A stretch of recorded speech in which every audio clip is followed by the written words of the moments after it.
যশোরের স্মার্ট ছেলেরা, আমি যাদেরকে দেখতে পাচ্ছি, all are the Gen Z of Jessore. Gen Z ওরা স্মার্ট, ওরা ইশারা ইঙ্গিতে কাজ করে। এই যে পুরো গদি উল্টায় দিছে, ঠিক কি না? 24-এর ছাত্র নাগরিক অভ্যুত্থান আমাদের দেখিয়ে দিচ্ছে কিভাবে চোখের ইশারায় গদি উল্টে দিতে হয়। Gen Z দের নিয়ে বসেছে, ওরা তো স্মার্ট, ওরা ডিস্টার্ব করবে না। মেহরবানি করে আমার সাথে কানেক্ট করো, 1 to 1, brain to brain, eye to eye contact করো আমার সাথে। তাকাও, কষ্ট হলো আমার দিকে তাকাও, আওয়াজ করা যাবে না, আমার দিকে তাকাও। প্রিয় ভাইরা, হিউম্যান রিসোর্স ডেভেলপমেন্টের ব্যাপারে কিছু কথা বলবো। এই যে আমাদের বিশাল জনসংখ্যা, এই জনসংখ্যাকে কি করে জনসম্পদে রূপান্তরিত করা যায় এই ব্যাপারে কথা বলবো। আমি সূরাতুল বনী ইসরাইলের 70 নম্বর আয়াত তেলাওয়াত করেছি। এই আয়াতের আলোকে কিছু কথা আমি আপনাদের সামনে বলবো। আল্লাহ তাআলা ইরশাদ করছেন, ওয়ালাকাদ কাররামনা বনী আদম ওয়া হামালনাহুম ফিল বাররি ওয়াল বাহরি ওয়া রাযাকনাহুম মিনাত তাইয়্যিবাত ওয়া ফাদ্দালনাহুম আলা কাসীরিম মিম্মান খালাকনা তাফদীলা। পড়েন আল্লাহু আকবার। রব্বুল আলামিন বলেন, ওয়ালাকাদ কাররামনা বনী আদম, আমি বনী আদমকে সম্মানিত করেছি, বনী আদমকে মর্যাদা দিয়েছি। ওয়া হামালনাহুম ফিল বাররি ওয়াল বাহর, বনী আদমকে জলে স্থলে স্থলে এবং সমুদ্রে চলাচলের বাহন দিয়েছি।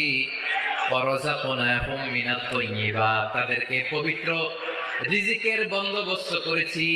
ওয়া ফাদ্দালনাহুম আলা কাসীরিম মিম্মান খালাকনা তাফদীলা, আর আমি আল্লাহ যাদেরকে সৃষ্টি করেছি তাদের মধ্য থেকে বনী আদমকে আমি শ্রেষ্ঠ বানিয়েছি। আমরা শ্রেষ্ঠ, আমরা আশরাফুল মাখলুকাত। আমরা কি? এই যে এমনি চিল্লাচিল্লি করে জিজ্ঞেস করলে বলে না, আমরা আশরাফুল মাখলুকাত। আমরা কি? শ্রেষ্ঠ, সবার চেয়ে সেরা। আমাদের মতো করে আল্লাহ কাউকে বানায় নাই। দুই পায়ে ভর করে শির দ্বারা এরকম স্ট্যান্ড রেখে মাথা উঁচু করে দাঁড়াতে পারে এরকম কোন প্রাণী পৃথিবীতে আছে? এজন্য আল্লাহ বলেন, ওয়ালাকাদ কাররামনা বনী আদম, আমি বনী আদমকে সম্মানিত করেছি, তাদেরকে আমি মর্যাদা দিয়েছি। তাদেরকে আমি যত মর্যাদা দিয়েছি আমার কোন সৃষ্টিকে এত মর্যাদা দেই নাই। পড়েন সুবহানাল্লাহ। I have dignified the status of the sons of Adam. আদমের সব সন্তানের মর্যাদা আমি বাড়িয়েছি। আল্লাহ এখানে বলেননি ওয়ালাকাদ কাররামনাল মুমিনিন, আমি মুমিনের মর্যাদা বাড়িয়েছি, বলেছেন? আল্লাহ এখানে বলেন না ওয়ালাকাদ কাররামনাল মুসলিমিন, আমি মুসলিমের মর্যাদা বাড়িয়েছি। আল্লাহ বলেছেন ওয়ালাকাদ কাররামনা বনী আদম, আমি বনী আদমের সম্মান বাড়িয়েছি। হোক সে মুমিন কিংবা কাফের, মুসলিম কিংবা মুশরিক, আস্তিক কিংবা নাস্তিক, আরব কিংবা অনারব, যেই হোক না কেন আদম সন্তান সবগুলার মর্যাদা বাড়ায় দিয়েছে কে? সবার মর্যাদা আল্লাহ বাড়িয়েছে। মানুষ হিসেবে মর্যাদা, বিশ্বনবী সাল্লাল্লাহু আলাইহি ওয়াসাল্লাম ইহুদির লাশ দেখে দাঁড়িয়ে গেলেন। কার লাশ? আমার যশোরের ভাইরা আওয়াজ করে বলুন, কার লাশ? ইহুদির লাশ দেখে দাঁড়ায় গেলেন। সাহাবারা বললেন, ইয়া রাসূলুল্লাহ, আপনি দাঁড়ালেন যে, এটা তো ইহুদির লাশ। বিষ্ণু বললেন, আওয়ালাইসাত নাফসান, এটা কি মানুষ নয়? এটা হোক ইহুদি হোক খ্রিস্টান, এটা তো মানুষ। আমি মানুষ দেখে দাঁড়িয়েছি। আই স্যালিউট দ্য হিউম্যানিটি, আমি মানবতাকে সম্মান করেছি। পড়েন সুবহানাল্লাহ। তাহলে এই জমিনে মানুষের মর্যাদা বেশি, হোক আস্তিক হোক নাস্তিক, হোক মুমিন কিংবা কাফের। আদমের সন্তান বলে মানুষ হলেই তার মর্যাদা বাড়িয়েছে কে? আমার কলিজার টুকরা যশোরের ভাইরা, মানুষের মর্যাদা আল্লাহ এত বাড়িয়েছেন, মানুষ জীবিত থাকলেও যেমনি মর্যাদাবান, মরে গেলেও মর্যাদাবান। সুবহানাল্লাহ পড়ে। মানুষ মরে গেলে এই ডেড বডিটা কি হয়? পচে যায়, গলে যায়, মাটির সাথে মিশে যায়। তাই বলে আপনি ডেড বডির সাথে যাচ্ছে তাই করতে পারবেন না। পারবেন? কেউ যদি অন্যায় করে তাকে যদি আপনি শাস্তির আওতায় আনেন, যা মনে চায় করতে পারবেন না। তারা আগুন দিয়ে পোড়াতে পারবেন না, নাক কাটতে পারবেন না, কান কাটতে পারবেন না, অঙ্গ বিকৃতি করতে পারবেন না। কারণ মানব জাতির মর্যাদা স্বয়ং দিয়েছে কে? ডেড বডি, পচে যাবে, গলে যাবে। তারপর ইসলাম বলে না, খবরদার, এই মরা লাশটার একটা মর্যাদা আছে না নাই? ইসলাম বলে এই লাশটা গলে যাবে, পচে যাবে, কিন্তু এটার অমর্যাদা করো না। কর্পূর দিয়ে, খেজুর পাতা দিয়ে এটাকে ওয়ার্ম ওয়াটার দিয়ে, গরম পানি দিয়ে ধৌত করো, সাদা শুভ্র ধবধবে কাপড় দিয়ে লাশটাকে তুমি কভার করো, তারপরে খাটিয়ার মধ্যে লাশটাকে রেখে বিশাল একটা প্রোগ্রাম করো, একটা ফিউনারাল প্রোগ্রাম করো। ওই প্রোগ্রামের ডানে বায়ে পেছনে লাশটারে রাখলে হবে না, প্রোগ্রামের একেবারে সামনটাতে তুমি লাশটাকে রাখো। সুবহানাল্লাহ। একটা ফিউনারাল প্রোগ্রাম করতে হবে, তাকে শেষ বিদায় জানাতে হবে, যেটাকে আমরা জানাজা বলি। কি বলি? জানাজা মানে মাইয়িতের জন্য দোয়া, তার জন্য দোয়া করা হয়, তাকে একটা সিস্টেমেটিক অর্ডারে কবরে রাখা হয়, সুন্দরভাবে সেটাকে কবরস্থ করা হয়, মাটি দেয়া হয়, পানি দেয়া হয়। তার মানে মরে গেলেও মানুষের সম্মান বাড়াই দিয়েছে কে? এজন্য আল্লাহ বললেন ওয়ালাকাদ কাররামনা বানি আদম, বনি আদমের সম্মান মর্যাদা আমি আল্লাহ বাড়িয়ে দিয়েছি। মানুষের সম্মানে তুমি কখনো আঘাত করো না, ঠিক কি না? তাহলে ভাই, প্রথম মেসেজ হচ্ছে, the first and foremost message tonight to the people of Jasor, আল্লাহ বলেন, I have dignified the status of son of Adam, আমি বনি আদম সবার মর্যাদা বাড়িয়ে দিয়েছি। হোক আস্তিক নাস্তিক, হোক কাফের কিংবা মুশরিক, তার মর্যাদা বাড়াই দিছে কে? যখন বন্যা হয়, আমরা ত্রাণ নিয়ে যাই, আমরা শুধু মুসলমানদেরকে ত্রাণ দেই নাকি? হ্যাঁ, আমরা মুসলমানকেও দেই, অমুসলমানকেও দেই, হিন্দুকেও দেই, বৌদ্ধকেও দেই। যেখানেই মানবতা বিপন্ন, সেখানে ইসলামের হেল্পিং হ্যান্ড আছে না নাই? সুবহানাল্লাহ। কি দিন আমরা পেয়েছি, কি বিধান আমরা পেয়েছি। ওয়ালাকাদ কাররামনা বানি আদম, আমি বনি আদমকে সম্মানিত করেছি। এরপর আল্লাহ বললেন ওয়া হামালনাহুম ফিল বাররি ওয়াল বাহর, মানুষকে স্থলে এবং সমুদ্রে চলাচলের বাহন আমি দিয়েছি। স্থলে কিভাবে চলবে, জলে কিভাবে চলবে, এই বাহনের ব্যবস্থা করেছে কে? এই জেনজি, এই সামড়া, ইরাম করতেছো কিসের জন্য? হ্যাঁ, ইরাম করলে চলবি? হ্যাঁ, বস বস বস বস। আওয়াজ করতেছো কেন? দিবা না, কথা বলতে দিবা না আমাকে? তো এইটা বুঝি তোমাদের ভালোবাসার নমুনা। তোমাদের ভালোবাসার কারণে যদি আমি কোথাও দাঁড়াতেই না পারি, কোথাও বসতে না পারি, কোথাও দুটা কথা বলতে না পারি, এই ভালোবাসা দিয়ে কি হবে আমার? বরং ঘামতে ঘামতে ঘর্মাক্ত হব, রক্তাক্ত হব। কিন্তু সেন্ট্রাল থেকে, সেন্ট্রালি যে ইনস্ট্রাকশন আসবে, সেই ইনস্ট্রাকশনের এক চুল আমরা ডানে বায়ে যাব না। এইটা গণজাগরণের জন্য এইটা দরকার, ইসলামী বিপ্লবের জন্য এইটা দরকার। তো আধা ঘন্টা ধরে যদি তোমাদেরকে থামানোই না যায়, এই লস্কর দিয়ে আমি কি করব? আল্লাহর রাস্তে নো নো নো স্লোগান, চুপচাপ একেবারে আমার দিকে তাকাও। আল্লাহ বললেন ওয়া হামালনাহুম ফিল বাররি ওয়াল বাহর, জলে স্থলে আমি চলাচলের যানবাহনের ব্যবস্থা করেছি। আমরা স্থলে ঘোড়ার উপরে চড়ি, উটের উপরে চড়ি, গাড়ির উপরে চড়ি। এই যে গাড়ির ইঞ্জিন বানাইছি আমরা, এটার মেধা দিয়েছে কে? আবার সাগরের মধ্যে আমরা নৌযান, জলযান, বড় বড় জাহাজ দিয়ে এক মহাদেশ থেকে আরেক মহাদেশ যাই, এক দেশ থেকে মালামাল গুলো আরেক দেশে পাঠাই। সাগরের ভেতরে নৌকাগুলোরে ধরে রাখলো কে? والفلك التي تجري في البحر بما ينفع الناس, মানুষের উপকার আছে এরকম সরঞ্জামাদি নিয়ে সাগরের উপরে বিশাল বিশাল জলযানগুলো চলে। এগুলো ডুবে যায় না, কাত হয়ে যায় না, পড়ে যায় না। এগুলোকে স্থিতিস্থাপকতাকে ঠিক করে রাখলো কে? আপনারা জাহাজ দেখেছেন? জাহাজ, হ্যাঁ, বাড়ি চট্টগ্রাম হইলে দেখতে পারতেন, দেখছেন? বিশাল বিশাল জাহাজ, বিশাল জাহাজ মালামাল নিয়ে এক মহাদেশ থেকে আরেক মহাদেশে যায়। গত মাসে আমার জাপান সফর ছিল। এই যে বাংলাদেশে যে গাড়িগুলো চালান, বেশিরভাগ গাড়ি আসে কিন্তু জাপান থেকে। হাজার হাজার গাড়ি একটা জাহাজ বহন করতে পারে, হাজার হাজার গাড়ি। এটা সাগরের মধ্যে ভাসাইলো কে? সবাই বলুন, ভাসালো কে? হাজার হাজার গাড়ি নিয়ে জাপানিজ গাড়িগুলো আমাদের চট্টগ্রামের এয়ারপোর্টের বন্দরে ভিড়ে। যুক্তরাষ্ট্রে আমি দেখেছি বিশাল বিশাল জাহাজ। আপনারা টাইটানিক জাহাজের নাম শুনেছেন? টাইটানিকেরও 8 গুণ 10 গুণ বড়। সুবহানাল্লাহ কইবেন না? টাইটানিক জাহাজের 8 গুণ 10 গুণ বড় একটা জাহাজ আছে, আইকন অফ দ্য সি, আমি দেখে এসেছি। রয়্যাল ক্যারিবিয়ান দেখে এসেছি। সাগরের সামনে জেটিতে যখন দাঁড়ালাম, জাহাজটা যখন যায়, আমার মনে হচ্ছে একটা শহর, গোটা শহর, the entire city is floating on the water. পুরো একটা শহর মনে হয় পানির উপর দিয়ে ভেসে যাচ্ছে। পড়েন সুবহানাল্লাহ। এই যে আইকন অফ দ্য সি, এই ক্রুজ, এই জাহাজটা, এটার ভিতরে স্টেডিয়াম আছে। কিসের ভিতরে স্টেডিয়াম? কথা বোঝে নাই বোধহয়। স্টেডিয়াম কিসের ভিতর? সুইমিং পুল আছে, শপিং মল আছে, রেস্টুরেন্ট আছে, ক্লাব আছে, 3000 4000 রুম বিশিষ্ট, কক্ষ বিশিষ্ট হোটেল আছে। এই সবগুলোর নিয়ে এগুলো চলে সাগরের এই দোলার মধ্যে, জলোচ্ছ্বাসের মধ্যে, এই সাগরের ভেতরে এই জাহাজগুলোর ভাষায় রাখছে কে?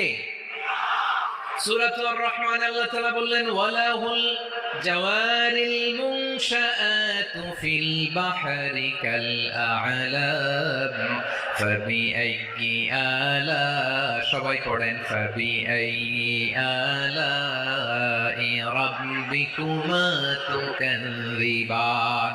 পাহাড় সম বড় বড় জাহাজগুলো মাল বোঝাই করে সাগরের মধ্যে ভেসে বেড়ায়। এগুলো দিয়ে মালামাল বহন করা যায়, মানুষ এক দেশ থেকে আরেক দেশে যায়। এই জাহাজগুলোর সাগরের ভেতরে ভাসায় রাখলো কে? এই আয়াতের ভিতরে আল্লাহ তাআলা সূরাত বনী ইসরাঈলের এই চমৎকার আয়াতের ভিতরে আল্লাহ তাআলা বেসিক্যালি মানব জাতির প্রতি তার 4টি স্পেশাল অনুগ্রহের কথা বলেছেন। কয়টি? 2টা বলে ফেলছি। 1 নাম্বার, ওয়ালাকাদ কাররামনা বনী আদম, আমি বনী আদমের সম্মান বাড়াইছি। নাকি মুসলমানদের? নাকি মুসল্লিদের? কার সম্মান বাড়িয়েছি? বনী আদমের। তাহলে human dignity, the first part of the verse talks about the human dignity. 2 number অংশ আল্লাহ তাআলা বলেন, ওয়া হামালনাহুম ফিল বাররি ওয়াল বাহর, স্থলে এবং সমুদ্রে আমি তাদের জন্য চলাচলের বাহন দিয়েছি। সুবহানাল্লাহ। তার মানে smooth movement on land and sea, জলে এবং স্থলে যাতে আমরা স্মুথলি মুভ করতে পারি আল্লাহ তাআলা দিয়েছেন। 3 নাম্বার আল্লাহ তাআলা বললেন, ওয়ারাযাকনাহুম মিনাত তাইয়্যিবাত, মানুষের জন্য আমি পবিত্র রিজিকের ব্যবস্থা করেছি। জলে এবং স্থলে যত প্রাণী আছে সবগুলা প্রাণীকে রিজিক দেয় কে? আমাদেরকে রিজিক দেয় কে? সাগরের মাছগুলোকে, বড় বড় তিমি মাছগুলোরে রিজিক দেয় কে? বাতাসের মধ্যে ভেসে বেড়ানো বড় বড় পাখিগুলো, স্ক্যান্ডিনেভিয়ান কান্ট্রি থেকে লক্ষ লক্ষ কোটি কোটি পাখিগুলো যে এক দেশ থেকে আরেক দেশে ট্রান্সফার হয়, এগুলো রিজিক দেয় কে? রব্বুল আলামিন বলেন, ওয়ামা মিন দাব্বাতিন ফিল আরদি ইল্লা আলাল্লাহি রিজকুহা ওয়া ইয়ালামু মুস্তাকাররাহা ওয়া মুস্তাওদাআহা কুল্লুম ফি কিতাবিন মুবিন। আল্লাহু আকবার। রব্বুল আলামিন বলেন, ভূপৃষ্ঠে বিচরণশীল যত প্রাণী আছে সব প্রাণীগুলোকে আমি আল্লাহ আমার নিজের কুদরতে রিজিকের বন্দোবস্ত করি।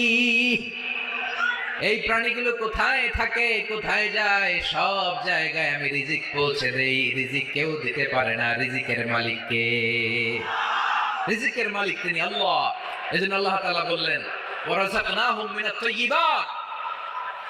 এরপর আল্লাহ বললেন, ওয়াফাদ্দালনাহুম আলা কাসীরিম মিম্মান খালাকনা তাফদীলা।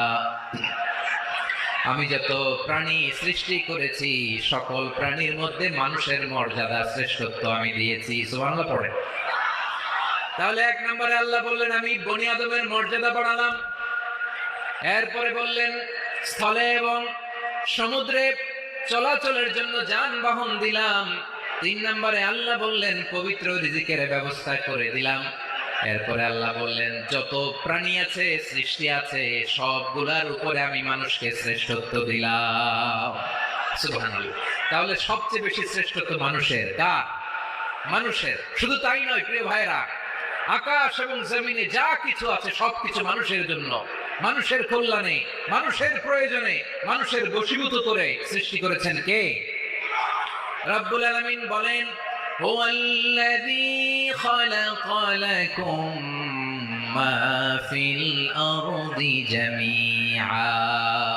এই জমিনের মধ্যে যা কিছু আমি আল্লাহ সৃষ্টি করেছি, সব কিছু আমি মানুষের জন্য সৃষ্টি করেছি। পড়েন সুবহানাল্লাহ। হুয়াল্লাযী খালাকা লাকুম মা ফিল আরদি জামিআ, যা আছে সব আমাদের জন্য, সব আমাদেরকে সার্ভিস দেওয়ার জন্য, আমাদের উপকারের জন্য, আমাদের কল্যাণের জন্য। আওয়াজ করে সবাই পড়ুন আল্লাহু আকবার। অন্য আয়াতে আল্লাহ বললেন, ওয়াসাখখারা লাকুম মা ফিস সামাওয়াতি ওয়া মা ফিল আরদি জামিআন মিন ইন্না ফি যালিকা লাআয়াতিন লিকাওমিন ইয়াতাফাক্কারুন।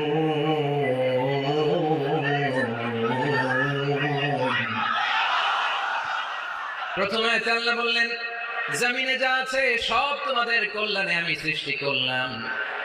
এরপরে আল্লাহ বললেন, আকাশেও যা আছে সব তোমাদের জন্য সৃষ্টি করলাম, তোমাদের অনুগত বানিয়ে দিলাম। পড়েন সুবহানাল্লাহ। মানুষের কি ব্রেইন দেখেন, মানুষ জমিন ছেড়ে আকাশে চলে যায়। পাখি দেখে মানুষের শখ হলো, পাখি যেহেতু উঠতে পারে আমরাও পারবো। অরবিল রাইট, উইলবার রাইট, দুই ভাই মিলে আঁকাঝোঁকা করতে করতে করতে করতে প্লেন বানায় ফেললো। সুবহানাল্লাহ। এখন পাখিও ওরে, আমরাও ওরি। এরপরেই মানুষের কৌতূহল থামে না এখানে। মানুষ চলে গিয়েছে চাঁদে। কোথায় গেছে? এখন কিন্তু চাঁদে জমি বিক্রি হয়, জানেন? পৃথিবী নিয়ে মারামারি শেষ। রাশিয়া আমেরিকা এখন ধরছে চাঁদ আর মঙ্গল গ্রহ। এখন চাঁদে জমি বিক্রি হয়, মঙ্গলে জমি বিক্রি হয়। এই চাঁদ, মঙ্গল, বৃহস্পতি, শনি সব আল্লাহ তাআলা আমাদের জন্য বানিয়েছেন। সুবহানাল্লাহ পড়েন। মানুষ সাগরের উপরে চড়ে, শূন্যে ভেসে বেড়ায়, পাহাড় কেটে সুড়ঙ্গ বানায়, টানেল বানায়। মানুষ ব্রডব্যান্ডের লাইন নিয়ে যায় সাগরের ভেতর দিয়ে, এক দেশ থেকে আরেক দেশে, এক মহাদেশ থেকে আরেক মহাদেশে। সুবহানাল্লাহ পড়েন। তার মানে গোটা বিশ্বের সবকিছুর উপরে control, superiority over all creatures, সবকিছুর উপর কন্ট্রোল, মনিটরিং, নিয়ন্ত্রণ, এটা প্রদান করে দিয়েছে কে? এজন্যই মানুষের শ্রেষ্ঠত্ব। ওয়ালাকাদ কাররামনা বানি আদম, আমি বনি আদমের সম্মান বাড়িয়েছি, মর্যাদা আমি বাড়িয়ে দিয়েছি এই কারণে, কারণ মানুষ সবকিছুর উপর নিয়ন্ত্রণ নিতে পারে। মানুষকে নিয়ে এই কোরআনের সব আলোচনা, মানুষকে নিয়ে এই কোরআনের সব। তাই কোরআনের কেন্দ্রীয় আলোচ্য বিষয় হচ্ছে মানুষ। কোরআনের কেন্দ্রীয় আলোচ্য বিষয় কি? যশোরের ভাইয়েরা বুঝে থাকলে সবাই বলবেন, কোরআনের কেন্দ্রীয় আলোচ্য বিষয় কি? এই যে আমি মূল আলোচনায় যাচ্ছি এখন। কেন মানুষ কোরআনের কেন্দ্রীয় আলোচ্য বিষয়? এই যে ভাইয়েরা, এই যে হাত জোর করে, এই যে Jessore Gen Z, the smart people of Jessore, হাত জোর করে বলতেছে, হাত জোর করে তোদের কাছে আল্লাহর দোহাই লাগে, স্টপ স্টপ। শুরুতে একবার বলেছে, জায়গা না হলে আস্তে আস্তে ধাক্কা দিবা, সামনে না পিছনে, দিয়ে দিয়ে বেরোয় চলে যাও। এলইডিতে দেখো, এই যে এই যে আল্লাহর ওয়াস্তে জায়গা না হলে ওদিকে যাও। কোরআনের মাহফিলে বিশৃঙ্খলা, এটা কাফিরদের আলামত। কাফিররা শীষ দিত, শীষ। বিশ্বনবী কোরআনের তাফসীর করলে কাফিররা শীষ দিত আর ক্ল্যাপিং করত, হুইসেল এন্ড ক্ল্যাপিং। তো আমরা কি এখানে বিশৃঙ্খলা করতে আসছি? তো বারবার থামানো লাগে কেন? কোনো আওয়াজ হবে না, বললাম তো, স্টপ। আওয়াজ করে বলুন, কোরআনের কেন্দ্রীয় আলোচ্য বিষয় কি? সবাই বলেননি। এতগুলো মানুষ উত্তর দিলে এতটুকু আওয়াজ হয়, অন্তত আমি বিশ্বাস করি না। যশোর, আওয়াজ করে বলো, কোরআনের কেন্দ্রীয় আলোচ্য বিষয় কি? মানুষ। এই মানুষ কোরআনের কেন্দ্রীয় আলোচ্য বিষয়। মানুষকে আল্লাহ স্বাধীনতা দিয়েছেন। ফামান শাআ ফালিউমিন ওয়া মান শাআ ফালিয়াকফুর। চাইলে মুমিন হতে পারো, চাইলে কাফের হতে পারো, তোমার ইচ্ছা। তবে জেনে রাখো, মুমিন হলে পাবা জান্নাত, কাফির হলে পাবা জাহান্নাম। নাও দ্য ডিসিশন ইজ ইয়ার্স। সিদ্ধান্ত তোমার, জান্নাতে যাবা না জাহান্নামে যাবা। যশোরের ভাইয়ের আওয়াজ করে বলুন, কই যেতে চান, জান্নাতে না জাহান্নামে? ডান দিকে না বাম দিকে? ডানপন্থী না বামপন্থী? চিল্লা চিল্লি না চুপচাপ? চুপচাপ করে আবার চিল্লাচিল্লি শুরু করেছে। মাশাআল্লাহ। তাহলে কোরআনের কেন্দ্রীয় আলোচ্য বিষয় মানুষ। আমার সাথে থাকতে হবে, তোমাদেরকে নিয়ে আমি আলোচনা শেষ পর্যন্ত যাব। অনেক গুরুত্বপূর্ণ কথা বাকি আছে, আমাকে সহযোগিতা করতে হবে। মাশাআল্লাহ, এই তো ঠান্ডা হয়েছে। হ্যাঁ, ঠিক আছে ঠিক আছে ঠিক আছে। মানুষকে আল্লাহ এত স্বাধীনতা দিয়েছেন, মানুষ চাইলে অনেক ভালো হইতে পারে। ভালোর রাস্তাও খোলা, খারাপ হওয়ার রাস্তাও খোলা। ভালো হইলে মানুষ অনেক ভালো, খারাপ হইলে অনেক খারাপ। ভালো হইলে সবচেয়ে ভালো, খারাপ হইলে সবচেয়ে খারাপ। এজন্য সিদ্ধান্ত আপনাকেই নিতে হবে। আল্লাহ তাআলা বলছেন, লাকাদ খালাকনাল ইনসানা ফি আহসানি তাকওয়িম সুম্মা রাদাদনাহু আসফালা সাফিলিন। আমি মানুষকে অনেক সুন্দর অবয়বে, সুন্দর আকৃতিতে সৃষ্টি করেছি। তার শুধু চেহারার ডিজাইনটাই সুন্দর নয়, তার ব্রেনটা বড্ড সুন্দর, তার মানসিকতা বড্ড সুন্দর, তার সৃজনশীলতা বড্ড সুন্দর। পড়েন সুবহানাল্লাহ। আমাদের চেহারা, অবয়ব, ডিজাইন যে সুন্দর তা না, আমাদের ব্রেনটা অনেক সফিস্টিকেটেড ব্রেন, অনেক সফিস্টিকেটেড। এই 1.5 কেজি ব্রেন ইউজ করে মানুষ গোটা বিশ্বে সভ্যতা বিনির্মাণ করেছে, ঠিক কিনা? এই ব্রেন আল্লাহ তাআলা আমাকে দিয়েছে। এটার কাজে লাগালে, আপনার 6 সেন্স কাজে লাগালে আপনি অনন্য মানুষ হয়ে উঠবেন, মহামানবে রূপান্তরিত হবেন। মানুষ হতে পারে, চাইলেই মহামানব হতে পারে। আবার যদি মানুষ চায় খারাপও হতে পারে। আল্লাহ বললেন শুধু ভালোই না, ভালো হতে চাইলে অনেক ভালো তুমি হতে পারো, আবার খারাপ হতে চাইলে অনেক খারাপ তুমি হতে পারো। সুম্মা রাদাদনাহু আসফালা সাফিলিন। খারাপ হলে একেবারে খারাপ হতে পারো, নিকৃষ্ট হলে একেবারে নিকৃষ্ট হতে পারো, ভালো হলেও ভালো হতে পারো। কোন সুবহানাল্লাহ। এবার আওয়াজ করে বলুন, ভালো হতে চাই না খারাপ? শ্রেষ্ঠ না নিকৃষ্ট? মানুষ ভালো হলে মানুষ ফেরেশতার চেয়েও ভালো, মানুষ খারাপ হলে সে পশুর চেয়েও খারাপ। কথা ঠিক কিনা বলেন? ভালো হলে ফেরেশতার চেয়েও ভালো, খারাপ হলে পশুর চেয়েও নিকৃষ্ট। তার মানে শ্রেষ্ঠত্বে মানুষ, শ্রেষ্ঠত্বে ফেরেশতাকে হার মানায়, আর অধপতনে শ্রেষ্ঠত্বে ফেরেশতাকে ছাড়িয়ে যায়, আর অধপতনে পশুকেও হার মানায়। আই রিপিট, আমি আবারও বলছি, মানুষ শ্রেষ্ঠত্বে ফেরেশতাকে ছাড়িয়ে যায়, আর অধপতনে সে পশুকেও হার মানায়। আওয়াজ করে বলতে হবে ঠিক কি না? এটার প্রমাণ কি?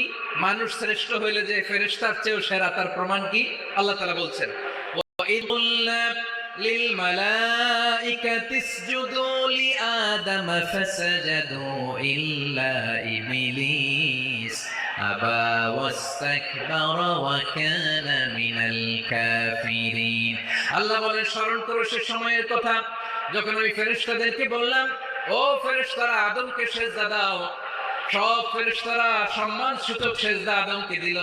তারা আদমের জন্য সিজদায় লুটিয়ে পড়লো, একজন ছাড়া, তার নাম ইবলিস। আওয়াজ করে বলেন, তার নাম কি?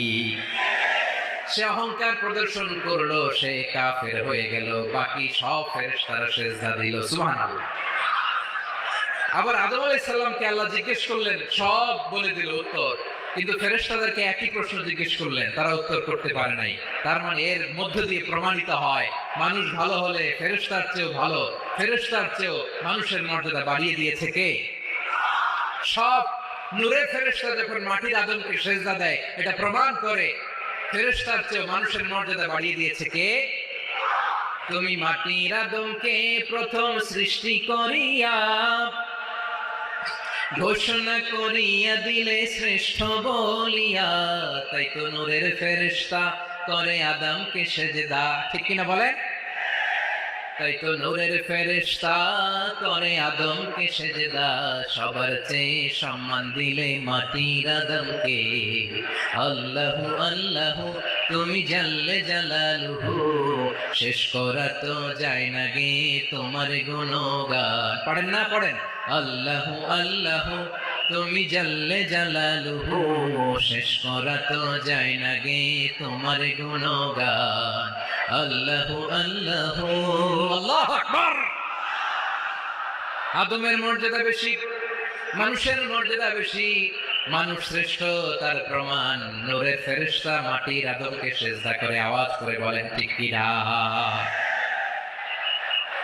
তাহলে মানুষ ভালো হলে ফেরেশতার চেয়ে ভালো, আবার মানুষ যদি খারাপ হয় সে পশুর চেয়েও খারাপ। অধপতনে পশুত্বকে হার মানে। তার প্রমাণ কি? তার প্রমাণ হচ্ছে যশোরের ভাইরা দেখবেন পত্রিকায় নিউজ পেপারে মাঝে মাঝে এরকম দেখা যায়, এক মানুষ আরেক মানুষকে হত্যা করে 20 টুকরা করে বস্তার ভিতরে ভরেছে। আপনারা এই নিউজ পড়েন নাই না? দেখেন নাই? দেখছেন? মানুষ মানুষকে হত্যা করে কয় টুকরা? জোরে বলেন। এখানেই ক্ষান্ত হয় না, আবার কোথায় ঘটছে? বস্তার ভেতরে। আচ্ছা, বুঝে থাকলে আওয়াজ করে বলেন, কোনদিন শুনছেন একটা হাতি আর একটা হাতিকে হত্যা করে 20 টুকরা করছে, এরপরে বস্তার ভিতরে ভরছে? হয়েছে? তাহলে দেখেন, মানুষ যদি খারাপ হয় সে পশুকেও হার মানায়। চিল্লায় বলো ঠিক কিনা। এমনও দুশ্চরিত্র মানুষ আছে যার নজর থেকে 6 মাসের ছোট্ট মেয়ে থেকে শুরু করে 80 বছরের বৃদ্ধারাও নিরাপদ নয়। পশুকেও হার মানে। মানুষ মানুষের ঘর জ্বালিয়ে পুড়ে মেসাকার করে দেয়, জনপদের পর জনপদ জ্বালায় দেয়, এরকম আছে না নাই? তাহলে আমরা বুঝলাম মানুষ ভালো হলে অনেক ভালো, খারাপ হলে অনেক খারাপ। ও আমার কলিজার টুকরা যশোরের ভাইয়েরা, আসন্ন 3 দিন ব্যাপী এই তাফসীরুল কোরআনের ঐতিহাসিক প্রোগ্রাম থেকে আমরা সিদ্ধান্ত নেই, আমরা ভালো মানুষ হব নাকি খারাপ মানুষ হব। কলিজা থেকে, প্রাণ থেকে আওয়াজ করে সবাই বলুন, ভালো মানুষ নাকি খারাপ মানুষ? ভালো মানুষ হয়ে যাও। ভালো মানুষ যারা জগৎটাকে এনলাইটেন করবে, যারা সত্যের বীর সেনানী হয়ে দাঁড়াবে, যারা সত্যের পক্ষে কথা বলবে, যারা জালিমের মসনদকে ভেঙে ঠান করে দেবে, এরকম হওয়ার দরকার আছে না নাই? এরকম ভালো মানুষ আমরা হতে চাই কি চাই না? মানুষকে যত্ন নিলে মানুষ যে কত ভালো হয় আপনি কল্পনা করতে পারবেন না। এই যে আপনাদের যশোরে যে ভালো ছেলেগুলো আছে, যে ভালো তরুণগুলো আছে, যে যুবকগুলো আছে, যে ভালো আলেমরা আছে, ভালো নেতারা আছে, সবাই যদি তাদের মতো হতো, পুরো যশোরটা একটা জান্নাতের টুকরা হয়ে যেত। আওয়াজ করে বলেন ঠিক কিনা। মানুষকে নার্চারিং করলে, মানুষকে পলিশ করলে, মানুষকে গ্রুমিং করলে, মানুষকে সঠিক তারবিয়া দিলে মানুষ অনন্য হয়ে ওঠে। প্রতিটি মানুষ অনন্য। আমি অনন্য, আপনি অনন্য, আমরা সবাই অনন্য। সুবহানাল্লাহ বলেন। মানুষকে আল্লাহ তাআলা দিয়েছেন অসীম ক্ষমতা। সুবহানাল্লাহ। একটা মানুষ পারে না এমন কিছু নাই। বিশ্বাস করতে হবে, মানুষ যা কল্পনা করতে পারে ওইটা মানুষ করে দেখাতে পারে। যশোরের ভাইয়ের, আই রিপিট, আমি আবারও বলছি, এই চিল্লাচিল্লি করলে আমার এই গুরুত্বপূর্ণ কথা তোমরা মিস করবা। কপাল পড়া হয়েও না, আওয়াজ করে কপাল পড়া হবে না। আমার দিকে তাকাও। মানুষ যা কল্পনা করতে পারে সেটা মানুষ করে দেখাতে পারে। তুমি তোমার কল্পনার রাজ্যকে সাজাও, তোমাকে হারাতে পারে এমন কোন শক্তি আল্লাহর জমিনে নাই। তোমার কি শক্তি, কি সম্ভাবনা তুমি জানোই না মিয়া। তুমি এদিকে তাকাও কেন? তোমার রাস্তা তো ওই দূরে। তুমি কোথায় যাবে, আল্লাহ তোমার টেনে কোথায় নিয়ে যাবে তুমি কিছুই জানো না। Plan big, dream big. কল্পনার শক্তিকে বড় করো। মানুষ যা কল্পনা করতে পারে মানুষ তা করে দেখাতে পারে। মানুষের কাছে অসাধ্য কিছু নাই, মৃত্যু ছাড়া, এক্সেপ্ট ডেথ। মৃত্যু ছাড়া মানুষ সবকিছুকে জয় করতে পারে।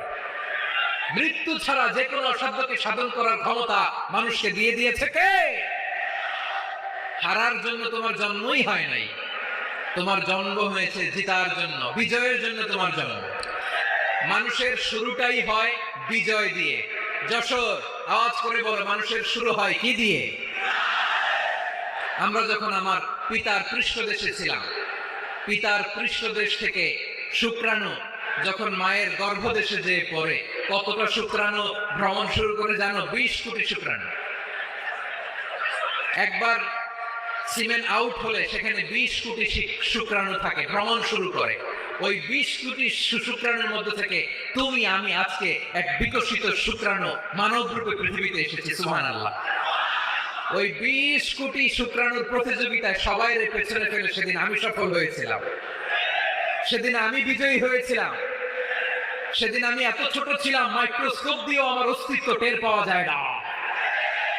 আমি এত তুচ্ছ ছিলাম, নগণ্য ছিলাম। আমার কান ছিল না, আমার চোখ ছিল না, আমার হাত ছিল না, আমার জন্য রিকমেন্ডেশন করার মতো মামু ছিল না, খালা ছিল না, কেউ ছিল না। তারপরেও ওই প্রতিযোগিতায়, ওই কম্পিটিশনে যখন আমার কেউ হারাতে পারে নাই, আল্লাহর জমিনেও আমার কেউ হারাতে পারে না। হারার জন্য তোমার জন্মই হয় নাই, তুমি আসছই জিতার জন্য। সুবহানাল্লাহ। বিশ্বনবী বলেন, আন-নাসু মাআদিন কামাআদিনি যাহাবি ওয়াল ফিদ্দা খিয়ারুহুম ফিল জাহিলিয়াতি খিয়ারুহুম ফিল ইসলাম। Peoples are like mines of gold and silver. সোনার খনি, রূপার খনি, এর চেয়ে বড় খনি হচ্ছে এই মানব সম্পদের খনি। আওয়াজ করে বলেন আল্লাহু আকবার। আল্লাহ তাআলা এই সম্পদ আমাদেরকে দিয়েছে। বিশ্বনবী বলেন, মানুষ হচ্ছে খনির মতো। খিয়ারুহুম ফিল জাহিলিয়াতি খিয়ারুহুম ফিল ইসলাম। জাহিলি যুগে যারা সেরা, ইসলামেও তারা সেরা। ইযা ফাকহু, যদি তারা বুঝবান হয় তাহলে তাদেরকে সেরা বানাই দিবে কে? তাহলে মানুষের চেয়ে সেরা কেউ হতে পারে? মানুষের চেয়ে অনন্য কেউ হতে পারে? মানুষকে কেউ হারাতে পারে? আওয়াজ করে বলো, তোমাকে কেউ হারাতে পারবে? এই সাহস জাগছে আজকের আলোচনা থেকে। আমি তুমি অনন্য, আমাকে তোমাকে হারায় দেওয়া এত সহজ না, ঠিক কি না? একটা কথা জীবনের সাথে সেট করে নিতে হবে, আমি জিতি নয় শিখি, আমি কখনো হারি না। জীবনের সাথে সেট করে নাও, জেনজি অফ জেসর, আমি কখনো হারি না, আমি হয় জিতি নয় শিখি। চিল্লায় বলো ঠিক কি না? আমি কখনো হারি না, আমার হারানো এত সোজা না। কি সাহস জাগছে? বুকে সাহস জাগছে? তাকবীর পড়ো, লিল্লাহি তাকবীর। তাহলে বিশ্বনবী বলেন, নাসু মাআদিন, মানুষ হচ্ছে খনি। এই ধাক্কা ধাক্কি আমি জানি এগুলো ভালোবাসার ধাক্কা ধাক্কি, এজন্য আমি সহ্য করে নেই। এগুলো যে ভালোবাসার ধাক্কা ধাক্কি এটা আমরা বুঝি। পৃথিবীর কোন আইন, সিকিউরিটি প্রটোকল দিয়ে এটা মানানো যাবে না, কারণ এটা তো ভালোবাসা, লাভ। লাভ কোন আইন কানুন দিয়ে বাধা যায় না, মানানো যায় না, ঠিক কিনা বলো?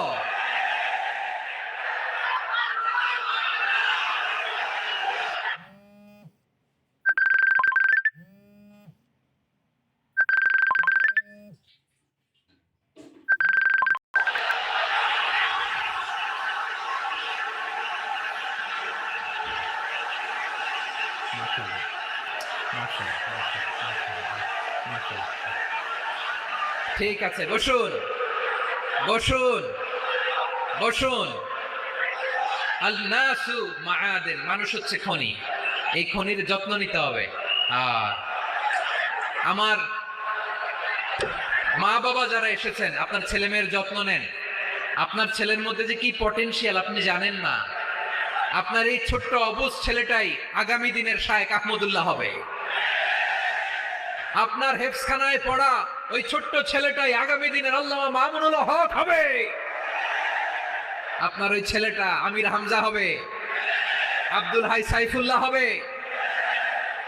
এভাবে বড় বড় আলেম হবে, তারা যুগশ্রেষ্ঠ আলেম হবে। সেই একদিন এই বাংলাদেশের পার্লামেন্টে যে বক্তব্য দিয়ে যশোরের পক্ষে কথা বলবে।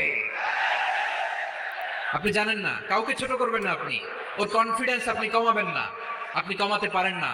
প্যান্ডেলে আমার যে মা বোনেরা আছেন, ছেলে মেয়েদেরকে কখনো ছোট করে কথা বলবেন না। ও যে কোথায় যাবে আপনি জানেন না, আপনি মা হয়ে তাকে সাহস দিবেন, তার কল্পনার জগৎটাকে সাজাতে তাকে উৎসাহিত করবেন, ঠিক কিনা বলেন? আর আমার প্যান্ডেলের আমার প্রিয় শ্রদ্ধাশীলা মায়েরা বোনেরা, আপনারা তো আরো দামি সম্পদ। বিশ্বনবী বলেন, আর দুনিয়া কুল্লুহা মাতা। আল্লাহ আল্লাহ আল্লাহ। বিশ্বনবীর কথার ওজন দেখেন, আর দুনিয়া কুল্লুহা মাতা ওয়া খায়রু মাতা'আদ দুনিয়া আল মারআতু সালিহা। বিশ্বনবী বলেন, দুনিয়ায় যা দেখো সব আল্লাহর দেওয়া অ্যাসেট, মানে সম্পদ। আর এত অ্যাসেটের ভিড়ে সবচেয়ে শ্রেষ্ঠ সম্পদ হচ্ছে নেককার নারী। সুবহানাল্লাহ। ভাইয়েরা, বোনের সাথে খারাপ আচরণ করো না। সন্তান মায়ের সাথে খারাপ আচরণ করো না। আমাদের মায়েরা আমাদের asset. They are our priceless asset. কারণ এই মায়েদের পেটে এসেছে আল্লাহর ওলিরা, এই মায়েদের পেটে এসেছে খান জাহান আলী, এই মায়ের পেটে এসেছে শাহজালাল ইয়ামানি, এই মায়ের পেটে এসেছে আল্লাহর সব নবীরা। নাকি নবীরা আকাশ থেকে ধপ করে জমিনে নেমে আসছে? মায়ের পেটে আসছে। এই মায়ের পেটগুলো খনি। আমার সম্মানিতা মায়েরা, বোনেরা, নিজেকে ইসলাম দিয়ে সাজান, নিজেকে ইসলাম দিয়ে সাজান, নিজেকে পবিত্র রাখুন, নিজের আব্রু ইমান ইজ্জতের হেফাজত করুন, কোরআন পড়ুন, সুন্নাহ পড়ুন। আপনি জানেন না আপনার গর্ভে কে আসছে, কোন ক্ষণজন্ম পুরুষকে আল্লাহ তাআলা আপনার গর্ভে পাঠাবে আপনি জানেন না। মায়েরা, নিজেদেরকে পবিত্র রাখুন, ইসলাম চর্চা করুন, কোরআন চর্চা করুন, নৈতিকতা দিয়ে নিজেকে সাজান। যশোরের জেনজি, নিজেদেরকে প্রস্তুত রাখো আগামীর বাংলাদেশের জন্য। নৈতিকতা, মোরালিটি, ভ্যালিউজ দিয়ে নিজেকে সাজাও, ইসলাম দিয়ে নিজেকে সাজাও। কারণ আগামীর বাংলাদেশ ইসলামের বাংলাদেশ। বাংলাদেশের আসল পরিচয় ইসলাম। বাংলাদেশের আসল পরিচয় কি? সবাই বলে না। বাংলাদেশের আসল পরিচয় কি? এই ইসলাম নিয়ে আমরা সংসদ ভবন সাজাবো, রাজি আছি না নাই? শেকড় ভুলে যাওয়া যাবে না। আমরা ধাপে ধাপে শারিয়া আইনের দিকে যাব ইনশাআল্লাহ, কিন্তু জঙ্গিবাদ দিয়ে নয়, কট্টর পন্থা দিয়ে নয়। আমরা ইন্টেলেকচুয়ালি, গ্রাজুয়ালি, ধাপে ধাপে শারিয়া আইনের দিকে মুভ করব ইনশাআল্লাহ। বলো লিল্লাহি তাকবীর। এদেশের আসল পরিচয় সবাই বলে না, আওয়াজ করে, এদেশের আসল পরিচয়।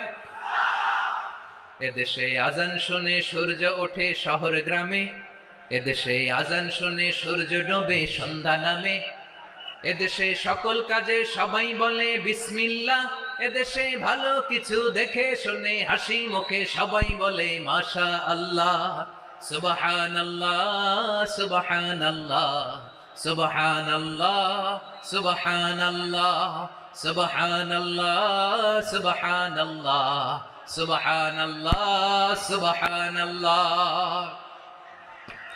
ও নবীন তরুণ, তোমার কিসের এত ভয়? জেনে রেখো বাংলাদেশের আসল পরিচয়। বাংলাদেশের আসল পরিচয় ইসলাম। আওয়াজ তুলে বলো, আসল পরিচয় কি? এদেশে পরস্পরে দেখা হলে দেয় সালাম, এদেশে আমজনতার হৃদয় জুড়ে পাক্কালাম। ঠিক না? এদেশে বিপদ এলে সর্বজনে সর্বক্ষণে দোয়া পড়ে ইন্না লিল্লাহ সুবহানাল্লাহ সুবহানাল্লাহ সুবহানাল্লাহ সুবহানাল্লাহ। এদেশে আজান শুনে সূর্য ওঠে শহর গ্রামে, এদেশে আজান শুনে সূর্য ডোবে সন্ধ্যা নামে, এদেশে সকল কাজে সবাই বলে বিসমিল্লাহ, এদেশে ভালো কিছু দেখে শুনে হাসি মুখে সবাই বলে মাশা আল্লাহ সুবহানাল্লাহ। আওয়াজ করে সুবহানাল্লাহ সুবহানাল্লাহ সুবহানাল্লাহ সুবহানাল্লাহ। সবাই একসাথে সুবহানাল্লাহ সুবহানাল্লাহ সুবহানাল্লাহ সুবহানাল্লাহ। এদেশের আসল পরিচয় কি? আওয়াজ করে বলতে ভয় লাগে। এদেশের আসল পরিচয় কি? ইসলাম দিয়ে আমাদের সংসদ ভবন চলুক, আমরা চাই কি চাই না? বঙ্গভবনে লা ইলাহা ইল্লাল্লাহর পতাকা উড়ুক, আমরা চাই কি চাই না? প্রতিটি জেলা অফিসে, ডিসি অফিসে লা ইলাহার পতাকা ঝুলুক, আমরা চাই কি চাই না? কারা কারা চাই হাত তুলে আল্লাহরে দেখায়।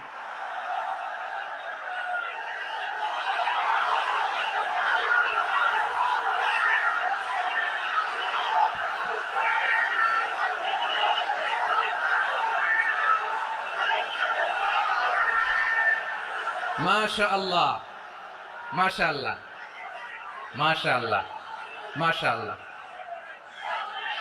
যশোর, আওয়াজ করে বলো, ভালো মানুষ না খারাপ মানুষ? বুঝে বলছে তো? মানুষ ভালো হলে যে কত ভালো। এই মানুষকে যত্ন নিলে মানুষকে মানুষ বানালে যে সে কি হতে পারে শুনবা? হ্যাঁ, নাকি মোনাজাত দিয়ে দিব? শুনবা? তাহলে থামতে হবে। থামো, আমি যখন বলবো থামো থামো, তাকবীরের সময় দিলে তাকবীর, থামো থামো। মানুষকে যত্ন নিলে, হ্যাঁ এদিকে এদিকে, ড্রোন নামায় ফেলো, হয়েছে, ড্রোনের ফুটেজ হয়ে গেছে, এবার ড্রোন নামায় ফেলো, আমার দিকে তাকাও। মানুষকে, তোমরা এদিক সেদিক তাকালে তো গুরুত্বপূর্ণ পয়েন্ট মিস হয়ে যাবে। এদিকে এদিকে, হ্যাঁ মাস, ঠিক আছে, এদিকে। মানুষকে যত্ন নিলে মানুষের মধ্যে যারা কি পটেনশিয়াল রেখেছে, আমি জাপানের দুইটা উদাহরণ দেই। জাপানের, এই এই এইভাবে এইভাবে হবে,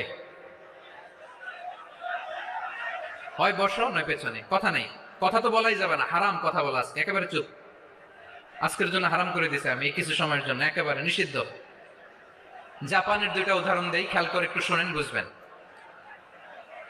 আল্লাহ, 2022 সালে জাপানের সাথে জার্মানির খেলা, ফিফা ওয়ার্ল্ড কাপ 2022, এক পক্ষে জাপান, আরেক পক্ষে কোন দেশ? কথা শোনে নাই। এক পক্ষে কোন দেশ, আরেক পক্ষে সবাই, এক পক্ষে আরেক পক্ষে। ওই খেলায় জিতেছিল জাপান, জিতেছিল 22 সালের এই ফিফা ওয়ার্ল্ড কাপে জাপান ফুটবল খেলায় জিতে, as a part of that celebration তারা খেলার পরে পুরো স্টেডিয়ামটাকে ক্লিন করে, the fan base of Japan, lakh lakh মানুষ খেলা দেখতে যায়, তো এত ডাস্টবিনও তো নাই, তো যারা ডাস্টবিনে জায়গা পায় নাই তারা এই যে চকলেটের প্যাকেট, পানির বোতল, চিপসের প্যাকেট তারা এদিকে সেদিকে রেখে দিয়েছে। জাপানের ভক্তরা, জাপানের ফলোয়াররা, as a part of their celebration তারা খেলার পরে পুরো স্টেডিয়ামের সব ময়লা আবর্জনা ক্লিন করে তারপরে বিদায় নিয়েছে। তাদেরকে কি ক্লিন করার দায়িত্ব দেওয়া হয়েছিল? এই যশোর, জাপানের যে ছেলেরা খেলা দেখতে গেছিল ওদেরকে কি ক্লিন করার দায়িত্ব দিছিল? তারা কি স্টেডিয়ামের পরিচ্ছন্নতা কর্মী? তাদের আকল, তাদের সিক্স সেন্স তাদেরকে বলেছে, ছোটবেলা থেকে জাপান গভর্নমেন্ট ওদেরকে এত পরিচ্ছন্নতা শেখায়, ক্লিনলিনেস অ্যাওয়ারনেস ক্যাম্পেইন করায়। ক্লাসে আমি দেখেছি, ক্লাসে নিজের বেঞ্চ নিজে মুছে, ক্লাসের মাঝখানে একটা সময় দেয়, নিজের টেবিল নিজে মুছে, নিজের ক্লাসরুমটা নিজে পরিষ্কার করে, রাস্তাঘাটে একটা ধুলা নাই, ময়লা নাই, একটা টিস্যু নাই। খেলার পরে গোটা বিশ্বকে তাক লাগিয়ে দিয়েছে। জাপানের ফ্যানরা সবার রেখে যাওয়া গার্বেজ, টিস্যু, বোতল পরিষ্কার করে তারপরে স্টেডিয়াম থেকে বিদায় নিয়েছে। আমরা কেন এমন হইতে পারলাম না? আমরা কেন এমন হইতে পারলাম না? জাপানের যারা এগুলো করছে ওদের 3টা করে চোখ না? চোখ তো 3টা, জাপানা লাগো, জাপানা লাগো, হাত তো 4টা, কান তো 6টা, হ্যাঁ? নাকি আমার মতো 2 হাত 2 কানালা মানুষ? চোখে দেখলে ওটা মানুষ না। চিন্তা করছেন? তার মানে জাপানিজদেরকে যে গ্রোমিং করে শিখানোর মাধ্যমে পরিচ্ছন্ন বানানো গেছে, ওরা যেমনি মানুষ আমরাও মানুষ, আমাদের সন্তানদেরকে শেখালে তারাও পারবে। পারবে কিনা?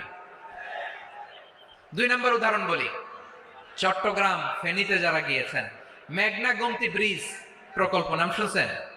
মেঘনা একটা ব্রিজ পার হওয়া লাগে, এই মেঘনা গোমতী, এখানে 3টা ব্রিজ, কাঁচপুর সহ এই 3টা ব্রিজের নির্মাণ কাজ, রেনোভেশনের কাজ দেয়া হয়েছিল জাপানের একটা কোম্পানিকে। কাকে? জাপানের কোম্পানি নির্মাণ শেষে 738 কোটি টাকা বেঁচে গেছিল, এটা গভর্নমেন্টের হাতে দিয়ে তারা বিদায় নিয়েছে। কত টাকা? 738 কোটি টাকা। যত প্রাক্কলিত ব্যয় নির্ধারণ করা হয়েছে সব টাকা সরকার, তৎকালীন সরকার, 2019-এর সরকার, কারা ছিল তো জানেন?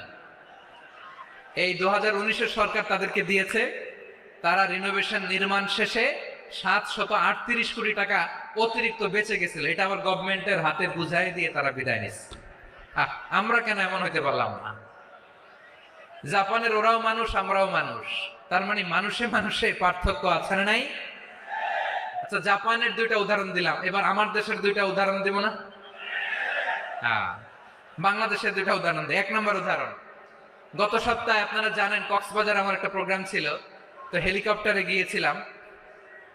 ফেনী জেলা যখন পার হচ্ছি আমি দেখলাম 3টা উইন্ডমিল। উইন্ডমিল চিনেন তো? বিশাল পিলার, 3টা 4টা পাখা থাকে, বায়ু বিদ্যুৎ কেন্দ্র, বাংলাদেশের প্রথম বায়ু বিদ্যুৎ কেন্দ্র এটা। মোহরি প্রজেক্ট বলে এটা সম্ভবত, মোহরি প্রজেক্ট। তো সাগরের বাতাসের ঝাপটায় এটা ঘুরে এনার্জি হয়, ইলেকট্রিসিটি উৎপাদন হয়। তো আমি পাইলটকে বললাম, ভাই এগুলো থেকে কেমন ইলেকট্রিসিটি উৎপাদন হয়? কয় হুজুর একটুও হয় না, কিছুই হয় না। কিছুই হয় না মানে? বলে হুজুর বাংলাদেশে যত উইন্ড মিল আছে এটার পাখা একটাও ঘুরে না। আল্লাহ, বলেন কি? তাহলে যে কোটি কোটি টাকা ব্যয় করে যে উইন্ড মিল, কয় হুজুর ভিতরে ফিটফাট, উপরে ফিটফাট, ভিতরে সদরঘাট। তার মানে কোটি কোটি টাকা দিয়ে এই উইন্ড মিল বানায়, এখানে কিছু নাই। দুর্নীতির আড্ডাখানা, আখড়াখানা বাংলাদেশ, ঠিক কিনা বলেন? হায় রে, জাপানিজরাও মানুষ, আমরাও মানুষ। আমার এক নিকটাত্মীয় সরকারি চাকরিজীবী, উনি আমাকে বললেন, বাংলাদেশের আরেকটা উদাহরণ দেখি। উনি আমাকে বললেন যে প্রতি বছর আমাদের অফিসের ফার্নিচার চেঞ্জ করে। আমি বললাম প্রতি বছর ফার্নিচার চেঞ্জ করে কেন? বলে যে ফার্নিচার নতুন পারচেজ করলেই তো ওইখানে টাকা, নতুন কিনতে পারলেই টাকা, নতুন উন্নয়নের সবক শোনাতে পারলেই টাকা। প্রথম আলোর রিপোর্ট, কি আলো? প্রথম আলোর রিপোর্ট, গত 15 বছরে উন্নয়নের নামে লুটপাট হয়েছে প্রায় 3.25 লাখ কোটি টাকা। কার রিপোর্ট? আমাদের বানানো কথা। প্রথম আলোর রিপোর্ট। গত 15 বছরে কারা ছিল জানেন তো? হ্যাঁ, শুধু ওনাদেরকেই দোষ দিয়ে লাভ নাই। স্বাধীনতার পর থেকে শুধু শাসকের হাত বদল হয়েছে, আমরা কিছু পাই নাই, ঠিক কিনা বলেন? শুধু ওনাদের দোষ দিয়ে কি লাভ? একদল খাইছে, আরেক দল খাওয়ার জন্য রেডি হয়ে আছে। আমরা এরকম চাই না। আমরা চাই স্বাধীন সার্বভৌম বাংলাদেশ। আমরা চাই দুর্নীতিমুক্ত বাংলাদেশ। আমি নিউজটা যে কতবার বললাম, এটা কি সম্ভব? 3.25 লাখ কোটি টাকা লুটপাট, মানে লুটপাট করতে করতে এদেশের জনগণকে ফুটপাতে বসায় দিচ্ছে। প্রিয় ভাইয়েরা, তাহলে জাপানের মানুষও মানুষ, আমরাও মানুষ। সিদ্ধান্ত আপনার, কোন মানুষ হবেন, ভালো মানুষ না খারাপ মানুষ? আজকের আলোচনার বিষয় হচ্ছে মানব সম্পদের উন্নয়ন, human resource development. It's a process to increase the capacity of knowledge, skill, capacity of the people of a country. একটা দেশের মানুষের জ্ঞান, তাদের দক্ষতা কি করে বাড়ানো যায়, বাড়িয়ে দেশের উন্নয়ন করানো যায়, এটাই হচ্ছে মানব সম্পদ উন্নয়নের মূল কথা। তাহলে মানব সম্পদ হচ্ছে একটা দেশের সবচাইতে শক্তিশালী পুঁজি। প্রাকৃতিক সম্পদ, খনিজ সম্পদের চেয়েও দামি হচ্ছে মানব সম্পদ। আমার প্রিয় যশোর, প্রাকৃতিক সম্পদ, খনিজ সম্পদের চেয়ে দামি সম্পদ কি সম্পদ? আল্লাহ তাআলা দয়া করে আমাদেরকে এই মানব সম্পদ দিয়েছেন। আসুন আমাদের এই মানুষগুলোকে আমরা সোনার মানুষ বানাই। রাজি আছেন তো সবাই? রাজি আছেন? মানুষ পারে না এমন কোনো কিছু নাই, চাইলে সব পারে। এজন্য মানুষকে তারবিয়া দিতে হবে, যথাযথভাবে তাদেরকে গড়তে হবে। আসুন আমরা সিরাতের আয়নায় বিশ্বনবীর জীবনী থেকে দেখি তিনি কিভাবে হিউম্যান রিসোর্সকে ম্যানেজ করতেন। যদি আপনাদের সময় হয়, দু একটা উদাহরণ দিয়ে আজকে আমি আমার আলোচনার বিদায় নেব। হবে? সময় হবে কয়েক মিনিট? হ্যাঁ, শান্ত থাকবেন তো? শান্ত থাকবা? হ্যাঁ, ঠিক আছে। এই ধাক্কার মধ্যে ঢুকছে, এবার মজা বুঝতেছো তো? হ্যাঁ, মানা করছিলাম না? ঠিক আছে, টের পাও। হ্যাঁ, ঠিক আছে। যে আওয়াজ করবে আমি ওকে দেখতেছি, কে কে আওয়াজ করে দেখতেছি। শেষ কথা, শেষের দিকে চলে আসছি। বিষ্ণু ইসলাম কিভাবে হিউম্যান রিসোর্সকে ম্যানেজ করতেন, মজার কথা আছে কয়েকটা, বলে বিদায় নিব। বিশ্বনবী কিভাবে এই মানব সম্পদকে ম্যানেজ করতেন? বিশ্বনবী, he was a very good talent hunter, চৌকস ট্যালেন্ট হান্টার ছিল। কার মধ্যে কি ট্যালেন্ট আছে দেখলেই বুঝে ফেলতেন। সুবহানাল্লাহ পড়বেন না? কি নবী আমরা পেয়েছি! He was a very good talent hunter. আমার নবী তিনি চৌকস ট্যালেন্ট হান্টার ছিলেন। কার মধ্যে কি প্রতিভা বের করতেন, ওই প্রতিভাকে ইসলামের কল্যাণে কাজে লাগাতেন। সুবহানাল্লাহ বলেন। যাকে যেই জায়গায় সেট করলে ভালো হবে তাকে ওই জায়গায় সেট করতেন। কয়েকজন সাহাবীর জীবনী শোনাই। আবু মাহজুরা রাদিয়াল্লাহু তাআলা আনহু, মক্কার মুয়াজ্জিন, আগে ছিল মুশরিক, পরে হয়েছে মুমিন। উনি কিভাবে মুমিন হইলেন এই ঘটনাটা একটু আপনাদের শোনাতে চাই। তা আপনাদের তো সময় নাই হাতে। হ্যাঁ, সময় আছে? এই জেনজি, শেষ করে দিল আজকের প্রোগ্রামটা। 1 ঘন্টা ধাক্কা ধাক্কি করে কেমনে দাঁড়ায় আছে আমি বুঝলাম না।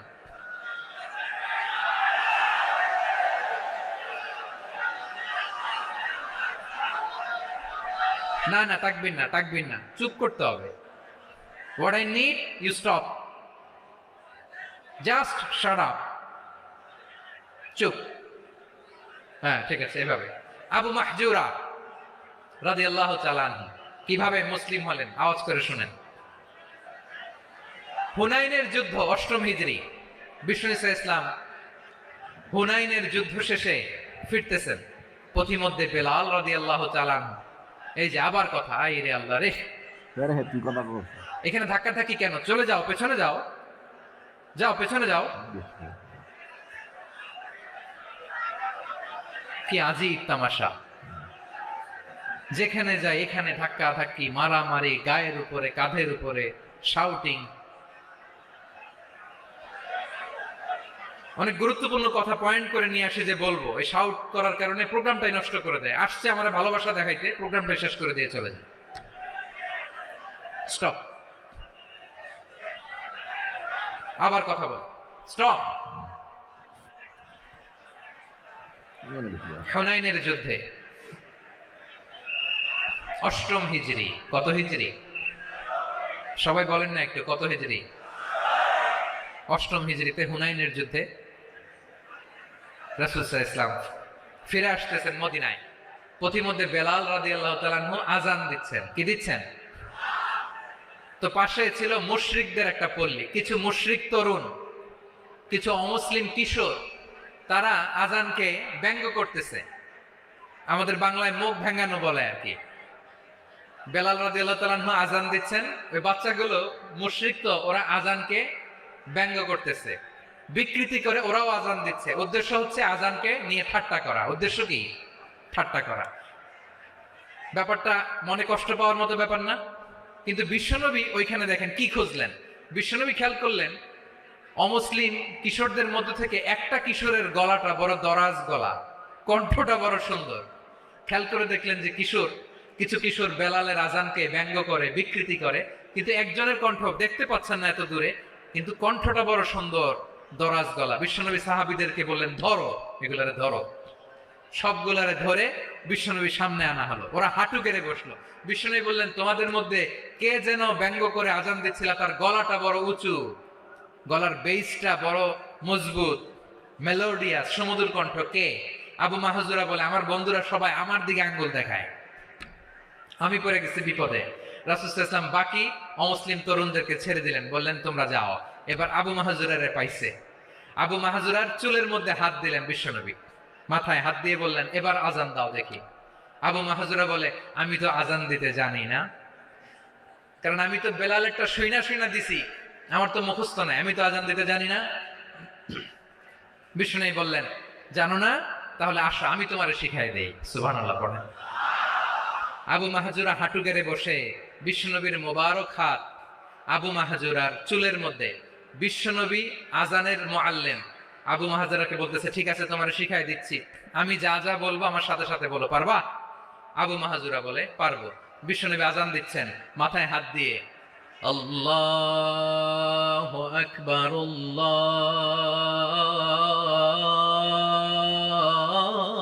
আল্লাহু আকবার। আবু মাহজুরা এই বাক্যটা পড়লেন।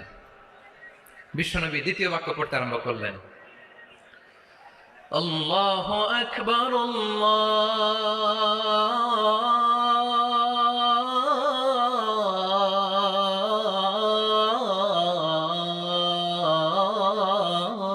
আল্লাহু আকবার। আবু মাহজুরা এই বাক্যটা বললেন। বিশ্বনবী আবু মাহজুরার মাথার মধ্যে হাত দিয়ে তৃতীয় বাক্য বললেন, আশহাদু আল্লা ইলাহা ইল্লাল্লাহ।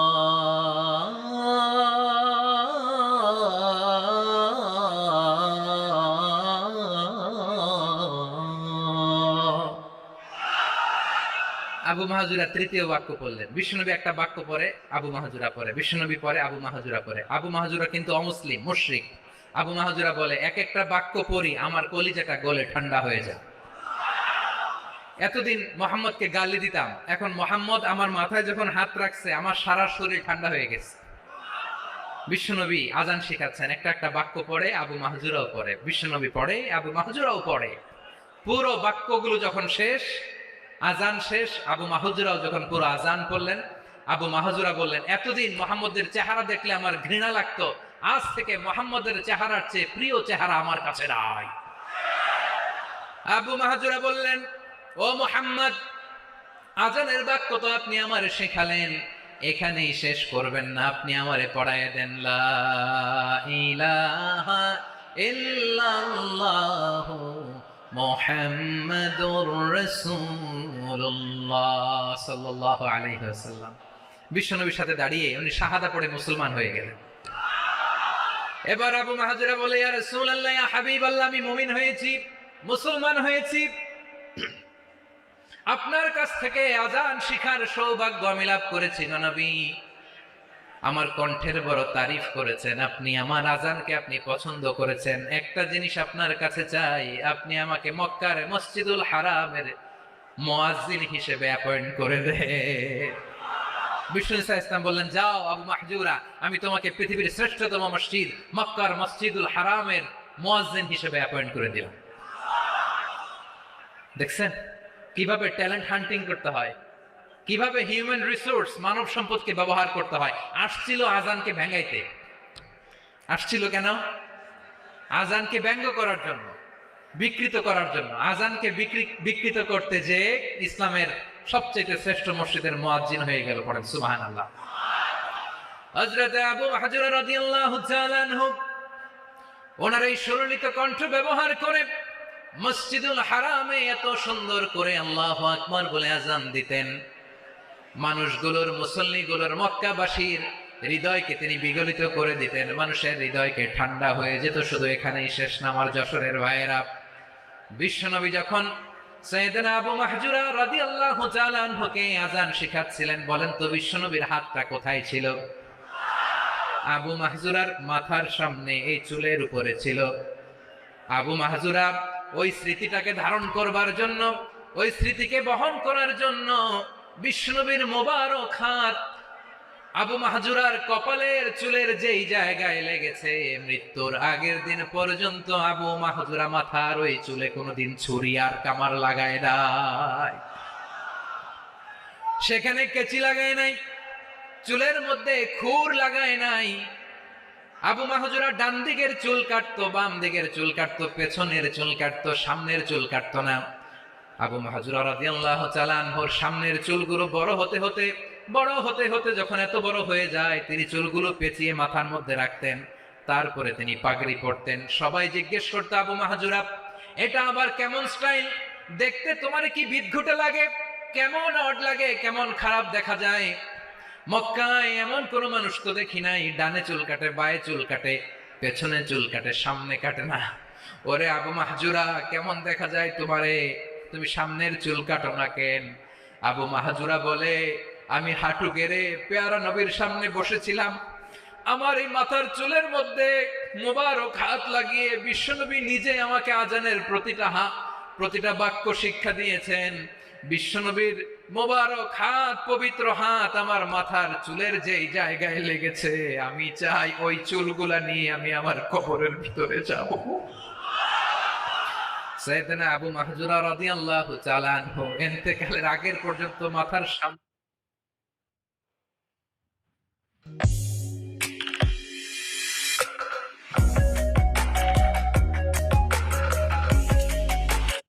সামনের চুলগুলা কাটে নাই,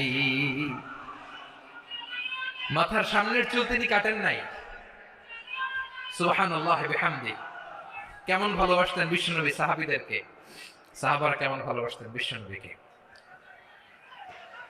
সামনের চুলগুলো বড় হতে হতে এত বড় ছিল, পেঁচিয়ে রেখে পাগড়ি করতেন, কাটতেন না। নবীর হাত লেগেছিল। সুবহানাল্লাহ পড়েন।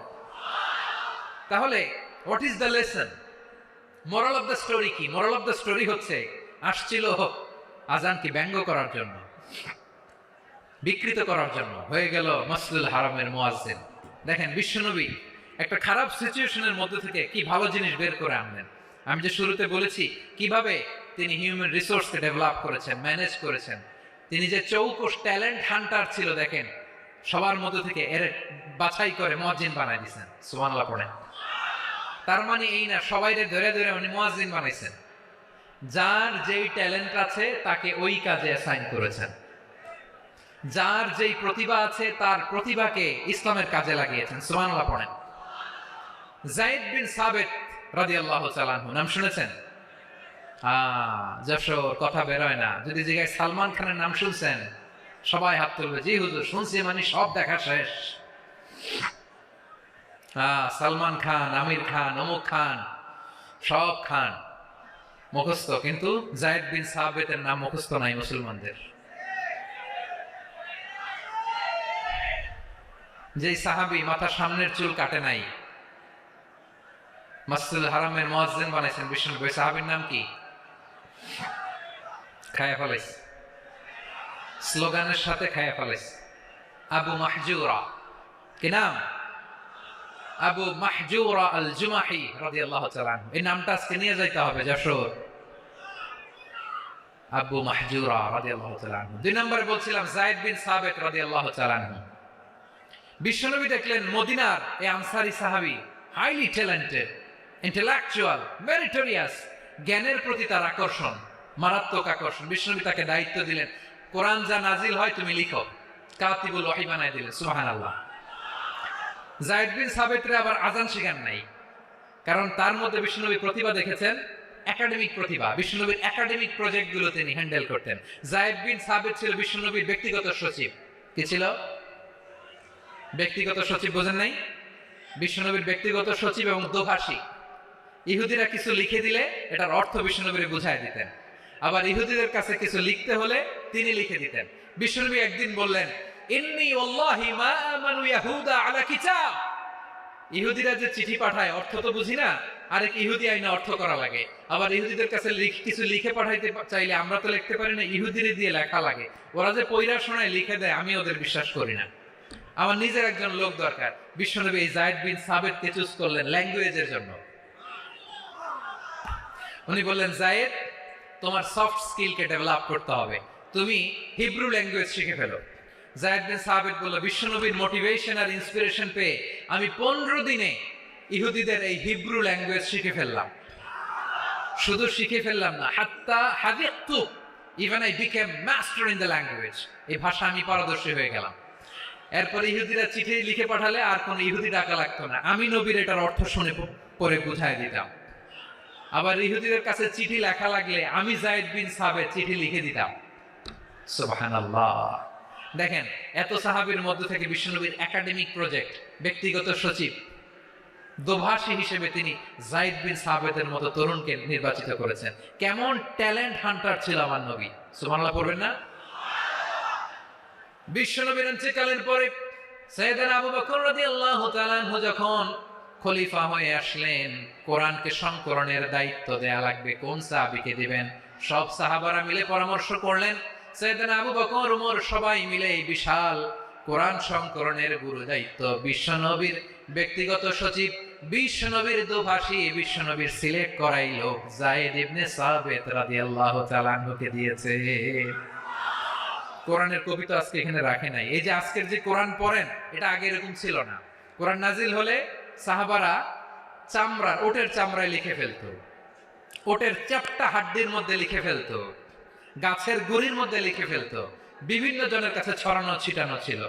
আবু বকর রাদিয়াল্লাহু তাআলা আনহু একসাথে করলেন, পরবর্তীতে ওসমান রাদিয়াল্লাহু তাআলা আনহু একসাথে করলেন। 114 সূরার এখন এই মুসহাফ, এই কম্পাইলেশন, এই কপি আমরা পেয়েছি, যার হিউজ কন্ট্রিবিউশন ছিল।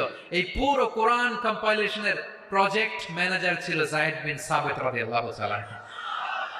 কোরআন কম্পাইলেশনের প্রজেক্ট ম্যানেজার। দেখেন ওনারে মাথায় হাত দিয়ে আযান শেখায় নাই। সুবহানাল্লাহ কইবেন না? তাহলে প্রথম সাহাবী আবু মাহজুরাকে মুয়াজ্জিন বানাইলেন, যায়েদ বিন সাবিতকে ব্যক্তিগত সচিব আর দোভাষী বানালেন, মুসআব ইবনে উমাইর রাদিয়াল্লাহু তাআলা আনহুকে ইসলামের প্রথম অ্যাম্বাসেডর বানালেন। তাহলে তৃতীয় নাম্বার একজন সাহাবীর নাম বলছি, মুসআব ইবনে উমাইর। মুসআব কি নাম? নামটা কেমন লাগে? এই কয়েকজনের ভাল লাগে, বাকিদের ভাল লাগে না? ভাল লাগে? এই এই আর কয়েকটা মিনিট দেওয়া যাবে না আমাকে আল্লাহর রাস্তে? হ্যাঁ ঠিক আছে, আমি তোমাদেরকে ভালোবাসা দেখাবো, দোয়া করবো, যদি চুপ থাকো, একেবারে চুপ, কষ্ট সহ্য করো, বাকিরা যা সওয়াব পাবে তোমরা ডবল পাবা, যেহেতু কষ্ট বেশি, কিন্তু চুপ। 3 নম্বর সাহাবীর নাম মুসআব। এই ধাক্কাধাক্কি কেন? ধাক্কাধাক্কি কেন রে ভাই? না না না, এরকম হইলে আসবো না যশোর, আমি আর আসবো না। হয় পিছনে চলে যাও, নাহলে চুপ, ধাক্কাধাক্কি নাই। 3 নম্বর সাহাবীর নাম মুসআব। কি নাম? He was the first ambassador in Islam. ইসলামের প্রথম ডিপ্লোম্যাট, প্রথম কূটনৈতিক, ইসলামের প্রথম কূটনৈতিক, ইসলামের প্রথম ডিপ্লোম্যাট, প্রথম অ্যাম্বাসেডর মুসআব ইবনে উমাইর। মক্কার তরুণ যুবক, উনি পারফিউম লাগাইলে মানুষ দেখলেই বুঝতো এটা মুসআব লাগাইছে। এমন ড্যাশিং ফেসের ছিল, এমন স্মার্ট ড্যাশিং ফেস, এমন পার্সোনালিটির মানুষ ছিল মুসআব রাদিয়াল্লাহু তাআলা। কারণ যিনি ইসলামের স্পোকম্যান হবেন, মুখপাত্র হবেন, তার স্মার্ট হওয়ার দরকার আছে না নাই? আকাবার প্রথম শপথ যখন হলো, তাদের সাথে বিষ্ণু ইসলাম মদিনাতে একজন মুখপাত্র পাঠালেন, ডিপ্লোম্যাটকে পাঠালেন, অ্যাম্বাসেডর অফ ইসলাম, তিনি হচ্ছেন মুসআব ইবনে উমাইর। পরে সুবহানাল্লাহ, বিশ্বনবী দেখলেন সে অনেক স্মার্ট, তার ডেডিকেশন আছে, সিনসিয়ারিটি আছে, এবং মদিনায় যে আউস খাজরাজ গোত্রের নেতাদের সাথে ডিল করতে হবে, ইহুদিদের সাথে ডিল করতে হবে, ওখানে একজন পাক্কা জানু খেলোয়াড়ের দরকার আছে না নাই? মুসআব ইবনে উমাইর রাদিয়াল্লাহু তাআলা আনহু, ওনাকে বিষ্ণু ইসলাম চুজ করলেন। এবং বিষ্ণু ইসলামের এই চুজিংটা, এই সিলেকশনটা এত সুন্দর ছিল, তিনি মদিনাতে যে বিশ্বনবী আসার আগেই মদিনার জমিনকে তিনি উর্বর করে ফেলছেন। প্রতিটা ঘরে ঘরে কালিমার দাওয়াত তিনি পৌঁছায় দিয়েছেন। জুমার বিধান নাজিল হয়েছে, কিন্তু মক্কায় পরিবেশ নাই জুমা পালনের। বিষ্ণু ইসলাম একজনকে দিয়ে খবর পাঠালেন, যাও মদিনায় মুসাবকে যে বলো, মুসাব তো আমার শিক্ষক, আমার স্পোকম্যান, মদিনাতে যেন তারা জুমা কায়েম করে। বিশ্বনবীর আগেই মুসাব মদিনার মুসলিমদেরকে নিয়ে মদিনায় প্রথম জুমা কায়েম করে ফেলছে। সুবহানাল্লাহ। ডিপ্লোম্যাটদের কেমন হইতে হয়, অ্যাম্বাসেডরের কেমন হইতে হয়, মুসআব রাদিয়াল্লাহু তাআলা আনহুর কাছ থেকে শিখে নাও। মুসআব নামটা কেমন লাগে? যশোর যাদের সন্তান হবে, ছেলে সন্তান, আমার রাস্তায় পাইলে সবাই জিজ্ঞেস করে, হুজুর একটা নাম দেন, আমার ছেলে হবে। যশোরবাসীর জন্য আমি একটা নাম দিয়ে দিলাম, নাম রাখতে হবে মুসআব। কি নাম? নামটা যাদের ভাল লাগে, ছেলে সন্তান অনাগত আসবে, মনে চাইলে নাম রেখে দিবেন মুসআব রাদিয়াল্লাহু তাআলা আনহুর নামে মুসআব। তাহলে মুসআব রাদিয়াল্লাহু তাআলা আনহুকে বিশ্বনবী ল্যাঙ্গুয়েজ শিখান নাই, সফট স্কিল শিখান নাই। যায়েদ রাদিয়াল্লাহু, তিনি হিব্রু ল্যাঙ্গুয়েজ শিখেছেন, সুরিয়ানি শিখেছেন, কিন্তু মুসআবকে তিনি বানিয়েছেন the spokesman of Islam, the first diplomat, the ambassador of Islam. সুবহানাল্লাহ পড়বেন না?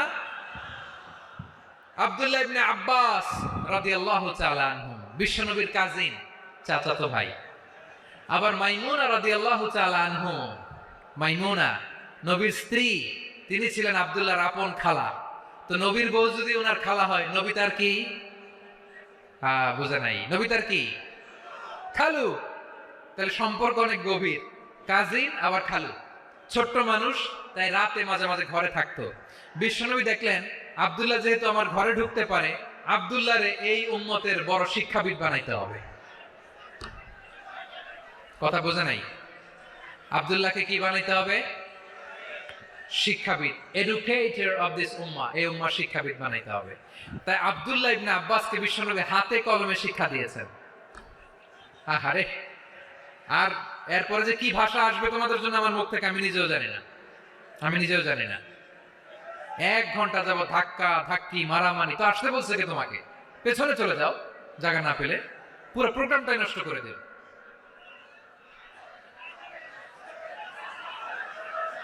জি, আমার দিকে তাকান, আমি শেষ করে দিচ্ছি। হবে না, ইন্টেলেকচুয়াল আলোচনা এখানে হবে না, আমি বুঝতে পারছি, আমি শেষ করে দিচ্ছি। আব্দুল্লাহ ইবনে আব্বাস রাদিয়াল্লাহু তাআলা আনহু, মনোযোগ দিয়ে কয়েকটা মিনিট শুনুন, আমি এখনই শেষ করে দিচ্ছি। এরপর আওয়াজ করবে, এই যে এগুলো কি আমি বুঝলাম না। আমি বললাম না সব করা যাবে, বসে যাও, শুয়ে যাও, চলে যাও, আওয়াজ করা যাবে না। অন্যকে বসো এটা বলার দরকার নেই, জাস্ট এদিকে তাকাও। আল্লাহ। আব্দুল্লাহ ইবনে আব্বাস রাদিয়াল্লাহু তাআলা আনহু, ওনাকে বিশ্বনবী হাতে কলমে শিক্ষা দিয়েছেন, যেহেতু উম্মতের শিক্ষাবিদ হবেন, এডুকেটেড হবেন। তো বিশ্বনবী রাতে যখন তাহাজ্জুদ পড়তেন, ছোট্ট আব্দুল্লাহ ঘরে থাকতো, বুঝতে পেরেছেন? ছোট্ট মানুষ তো ঘরে থাকতো। তো বিশ্বনবী তাহাজ্জুদের জন্য একবার দাঁড়িয়েছেন, ছোট্ট আব্দুল্লাহ ওযু করে দাঁড়াইছে। আচ্ছা বলেন তো, ইমাম আর মুসল্লি মোট যদি দুইজন হয়, একজন ইমাম একজন মুসল্লি, তো মুসল্লি ইমামের কোন দিকে দাঁড়াবে? ডানে দাঁড়াবে। ছোট্ট আব্দুল্লাহ বোঝে নাই, বিশ্বনবী তাহাজ্জুদ শুরু করেছেন, উনি একতেদা করছেন আর দাঁড়াইছেন বায়ে। কোথায় দাঁড়িয়েছেন? আব্দুল্লাহ বলেন, যখন আমি বায়ে দাঁড়ালাম, আখাযা রাসূলুল্লাহ সাল্লাল্লাহু আলাইহি ওয়াসাল্লাম উযুনি আল ইউমনা ইয়াফতিলুহা, বিশ্বনবী নামাজরত অবস্থায় আমার কান ধরে টেনে আমার ডান দিকে এনে দাঁড় করায় দিলেন। পড়ে সুবহানাল্লাহ। দেখেন হাতে কলমে শিক্ষা। আর জীবনে ভুল হবে? কথা কয় না, আর ভুল হবে? আর ভুল হবে না। এভাবে বিশ্বনবীর অনেক সঙ্গ পেয়েছেন, সফর করেছেন, একই বাহনে বসেছেন, এক বাহনে বসে লম্বা নাসিহত করেছেন, বলেছেন, ইয়া গোলাম ইহফাজিল্লাহ ইয়াহফাজকা, ইহফাজিল্লাহ তাজিদহু তুজাহাক, ইযা সাআলতা ফাসআলিল্লাহ ওয়া ইযা ইসতাআনতা ফাসতাইন বিল্লাহ। আল্লাহর বিধান মানো, আল্লাহর বিধান রক্ষা করো, আল্লাহ তোমায় রক্ষা করবে।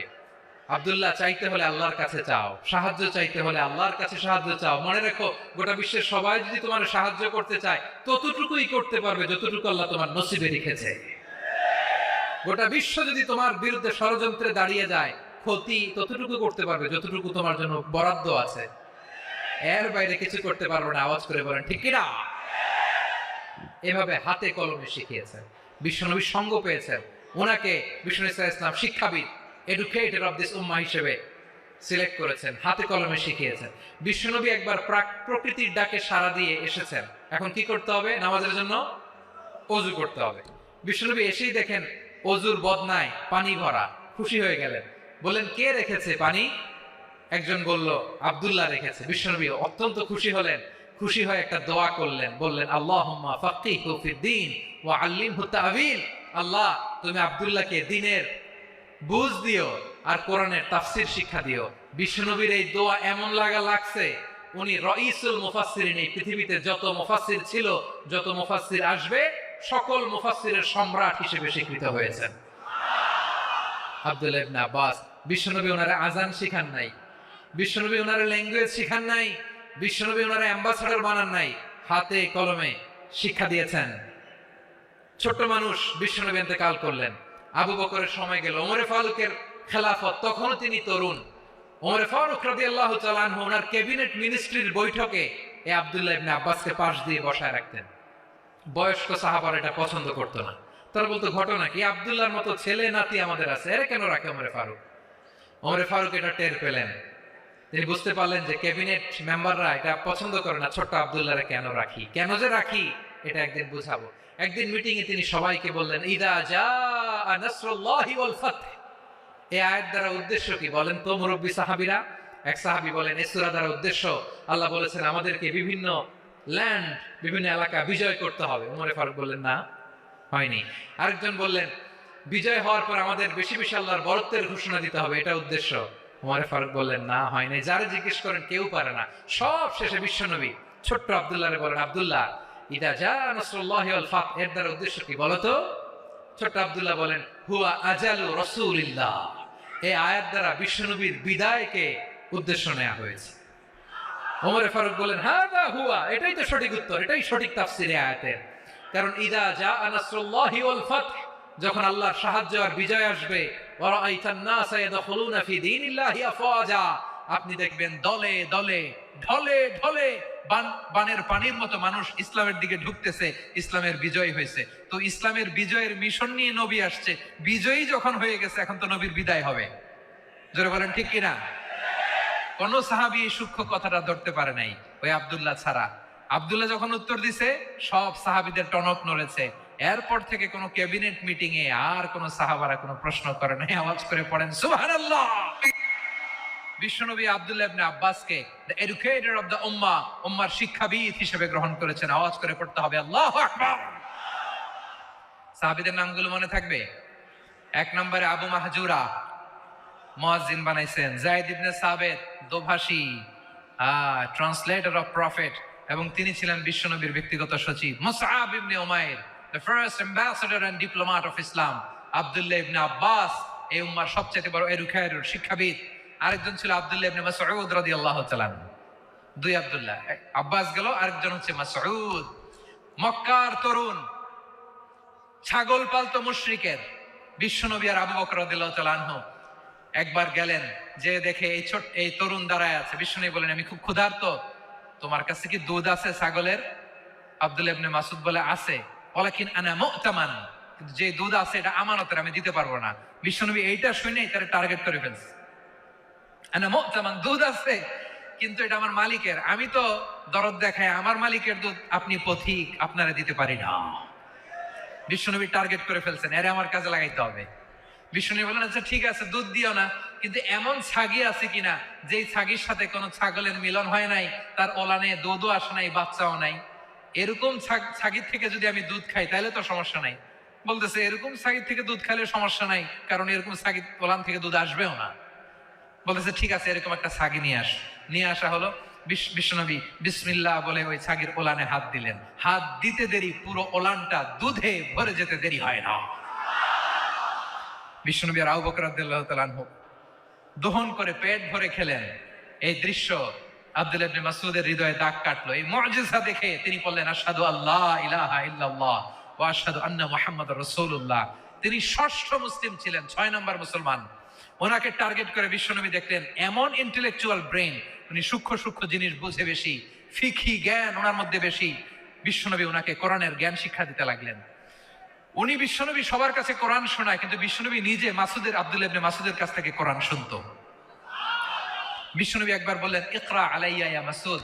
ইবনে মাসউদ, একবার শোনাও তো কোরআন দেখি। আব্দুল্লাহ ইবনে মাসউদ বলে, আকরাউ আলাইকা ওয়া আলাইকা উনজিল। নবী, আপনার উপর কোরআন নাজিল হয় আর আমি আপনার সামনে কোরআন পড়ব? বিশ্বনবী বললেন, ইন্নী উহিব্বু আন আসমাআহু মিন গায়রি। আমি নিজে পড়তে যেমনি ভালোবাসি, অন্যে পড়ুক আমি শুনবো, এটাও আমি ভালোবাসি। সূরা নিসা তিনি তেলাওয়াত করে শুনিয়েছেন। এমন সূক্ষ্ম সূক্ষ্ম বিষয় বিশ্বনবী ওনাকে ধরিয়ে দিয়েছেন। উনি হয়ে গিয়েছেন আব্দুল্লাহ ইবনে আব্বাস, হয়েছেন রাইসুল মুফাসসিরিন, ওই হয়ে গিয়েছেন ফাকিহুল উম্মাহ। ওনার চাইতে বড় ফকি এই পৃথিবী আর দেখবে না। চিল্লায় বলেন সুবহানাল্লাহ। উনি বলতেন, ওয়াল্লাহি ওয়াল্লাহি ইল্লাযী লা ইলাহা গায়রু মা উনজিলাত সূরাতুন ইল্লা ওয়া আনা আ'লামু আইনা উনজিলাত ওয়া ফীমা উনজিলাত। বিশ্বনবী এমন ভাবে কোরআনের দার্স আমাকে দিয়েছেন, কোরআনে যত সূরা নাজিল হয়েছে, যেখানে নাজিল হোক না কেন আমি জানি এটা কোথায় নাজিল হয়েছে এবং কোন প্রেক্ষাপটে নাজিল হয়েছে। এমন একটা সূরা নাই যে সূরার কোথায় নাজিল হয়েছে আমি মাসুদের জানা নাই, কোন প্রেক্ষাপটে নাজিল হয়েছে আমার জানা নাই। এরকম ঘটবে না। চিল্লায় বলেন আল্লাহু আকবার। এই আব্দুল্লাহ ইবনে মাসউদ রাদিয়াল্লাহু তাআলা ওমর ফারুকের সময় কুফার চিফ জাস্টিস ছিলেন। কুফা নগরীর চিফ জাস্টিস বোঝেন নাই? বিচারপতি। কি ছিলেন? সবাই বলে নাই, কি ছিলেন? বিচারপতি ছিলেন। এবং ওনার যে ফিকহি জ্ঞানের ধারা, এটাই আলকামা, ইব্রাহিম আন-নাখাই, হাম্মাদ ইবনে সুলাইমান হয়ে ইমাম আবু হানিফা পর্যন্ত পৌঁছেছে। এবং ওনার ফিকহি জ্ঞানের ধারাই হানাফি মাযহাবে অ্যাকসেপ্ট হয়েছে। আজও এগুলো হানাফি মাযহাবে চর্চিত হয়। হানাফি মাযহাবের সব ফিক আব্দুল্লাহ ইবনে মাসউদের ফিকহি জ্ঞানের ধারা থেকে নেওয়া হয়েছে। চিল্লায় পড়েন সুবহানাল্লাহ। তাহলে ওনাকে বিশ্বনবী বানিয়েছেন জুরিস্ট, আইনবিদ, ফকিহ। ওনারে আজান শিখান নাই। হিউম্যান রিসোর্স ডেভেলপমেন্ট কিভাবে করবেন, মানব সম্পদের উন্নয়ন কিভাবে করতে হয়, কিভাবে যার যেখানে প্রতিভা কাজে লাগাতে হয় উনি দেখিয়েছেন। সুবহানাল্লাহ পড়বেন না? খালিদ বিন ওয়ালিদ নাম শুনছেন? কে কে শোনেন নাই হাত তোলেন। কি ছিলেন? বীর যোদ্ধা ছিলেন খালিদ বিন ওয়ালিদ। কিন্তু তিনি ইসলাম ধর্ম গ্রহণ করেছেন অনেক দেরিতে, 8ম হিজরিতে। তার মানে অষ্টম হিজরির আগে উনি মুশরিকদের পক্ষে লড়াই করেছেন। ওনার হাতে কত মুসলিম সাহাবী যে নিহত হয়েছে হিসাব নাই। বিষ্ণুনবী টার্গেট করে রাখছে, তুমি আমাদের মুসলিমদের এত ক্ষতি করলা, তুমি যখন মুসলমান হবা তোমারে দিয়ে আমি এমন কাম করামো যে এটা আর কেউ করতে পারবে না। সুবহানাল্লাহ নাই? যশোর ক্লান্ত হয়ে গেছে।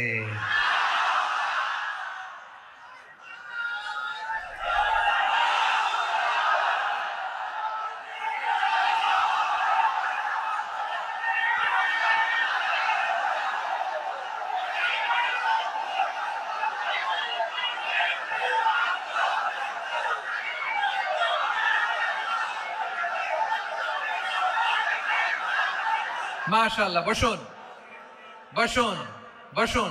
খালিদ বিন ওয়ালিদ রাদিয়াল্লাহু তাআলা আনহু অষ্টম হিজরিতে মুসলিম হয়েছেন, মক্কা বিজয়ের আগে। তো মক্কা বিজয়ের আগে যখন মুসলিম হয়েছেন, এর আগে কি করছেন? কাফিরদের সাথে যুদ্ধ করেছেন। উনি ওহুদের যুদ্ধে মুসলমানদের যে পরাজয় ভাব, কঠিন পরিস্থিতির মুখোমুখি ওনার কারণে পেছন থেকে এমন অতর্কিত আক্রমণ করেছেন, মুসলমানদেরকে কচুকাটা করেছেন। অষ্টম হিজরিতে আল্লাহ তাআলা হেদায়েতের নূর দিয়ে ওনার হৃদয়টাকে উজালা করে দিলেন। লা ইলাহা, এটা এমন বাণী যার হৃদয়ে একবার টাচ খাবে, এইটা থেকে সে আর পালিয়ে বেড়াতে পারে।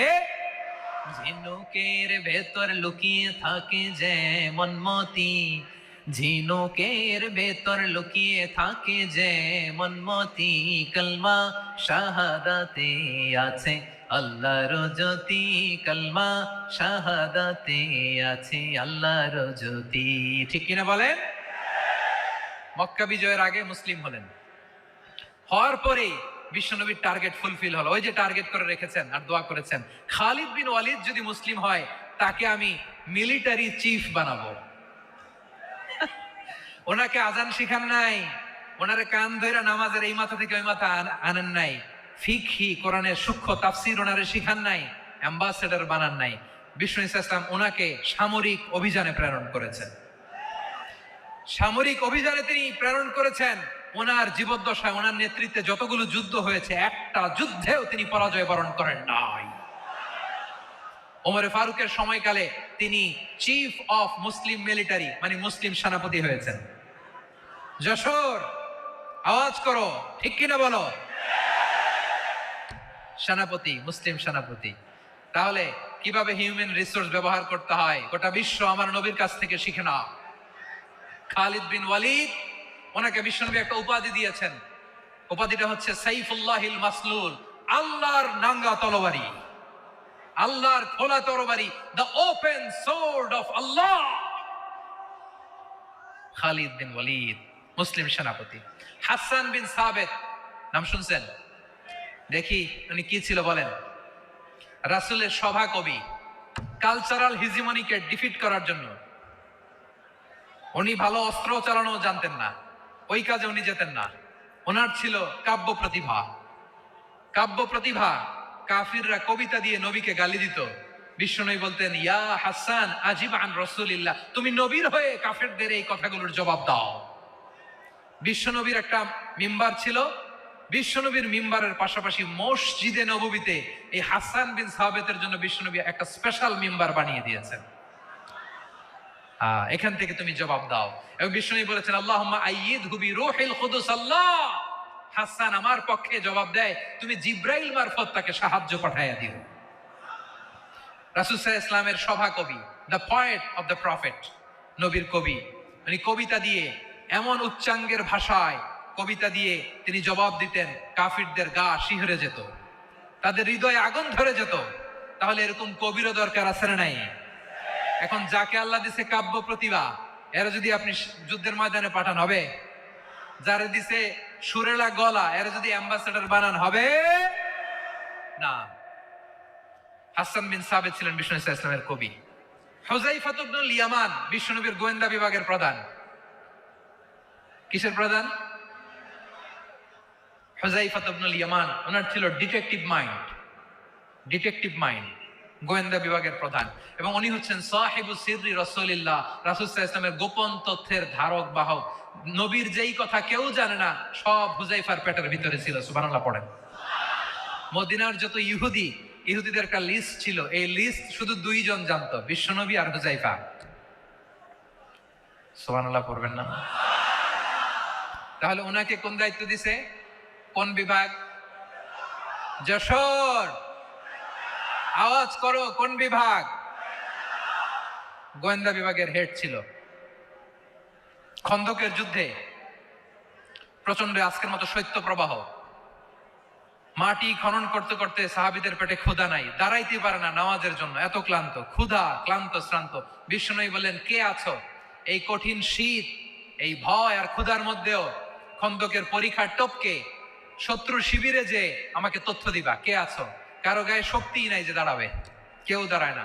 বিশ্বনবী তখন নিজে হুজাইফাকে ডাক দিলেন, হুজাইফা, যে আমাকে আজকে শত্রু শিবিরের তথ্য এনে দিবে সে জান্নাতে আমার মরাফাকা, আমার সঙ্গী হবে।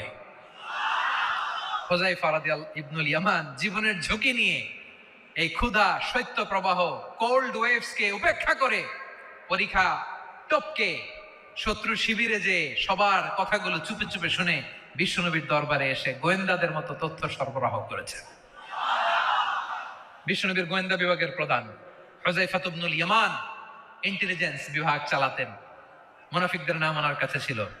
মুআয ইবনে জাবাল মদিনা রাষ্ট্রের সবচেয়ে সিনিয়র আমলা ছিলেন। আমলাতন্ত্র চিনেন তো? প্রশাসনিক কাজ যারা চালায়, অ্যাডমিনিস্ট্রেশন বোঝেন না? The department of administration. মদিনার রাষ্ট্রের সিনিয়র আমলা মুআয ইবনে জাবাল মুতাখাসসিসুন ফিল হালাল ওয়াল হারাম, হালাল হারামের স্পেশালিস্ট ছিলেন। বিশ্বনবী ওনাকে ইয়ামানের গভর্নর করে পাঠিয়েছেন। বলেছেন, ইন্নাকা তা'তি কওমান আহলা কিতাব, এমন গোষ্ঠীর কাছে যাবা এরা ইহুদি নাসারা, আগে শাহাদা পড়লে এরপরে নামাজের দাওয়াত দিও, নামাজ পড়লে যাকাতের দাওয়াত দিও। গভর্নরের অ্যাটিটিউড যেমন থাকে তেমন অ্যাটিটিউড ধরে রেখো। সুবহানাল্লাহ পড়েন। তাহলে মুআয ইবনে জাবালকে দিয়ে বিশ্বনবী কবিতা লেখায় নাই, চিঠি লেখায় নাই, আজান দেওয়ায় নাই। সুবহানাল্লাহ পড়বেন না? সব শেষ সাহাবী বলি আবু হুরায়রা রাদিয়াল্লাহু তাআলা আনহু। নাম শুনছেন? বিড়ালের বাবা। কি করতেন? খালি হাদিস মুখস্থ করতেন। উনি বলতেন, আলজামু রাসূলুল্লাহ আলা মিলই বাতনি, আমার শুধু পেটের ক্ষুধার বন্দোবস্ত হইলে আমি নবীর সঙ্গ ছাড়তাম না। আমার আনসার সাহাবারা ক্ষেত খামারের কাজ করত, আমার মুহাজির সাহাবারা ব্যবসা করত, আর আমি নবীর সাথে সাথে থাকতাম। শুধু সকাল বিকাল দুই বেলা যদি আমার খাবারের বন্দোবস্ত হয় আমি আর নবীর লক ছাড়ি না। সুবহানাল্লাহ কইবেন না? 5374টা হাদিস তিনি বর্ণনা করেছেন। সবচেয়ে বেশি হাদিস বর্ণনাকারী সাহাবী। হাদিস প্রিজার্ভেশনের কাজে বিশ্বনবী ওনাকে কাজে লাগিয়েছেন। উনি একদিন বলেন, ইয়া রাসূলুল্লাহ আসমাউ মিনকা কাসীরান ফালা আহফাজু, নবী অনেক কথা শুনি আমার মনে থাকে না। বিষ্ণু বললেন, তাই?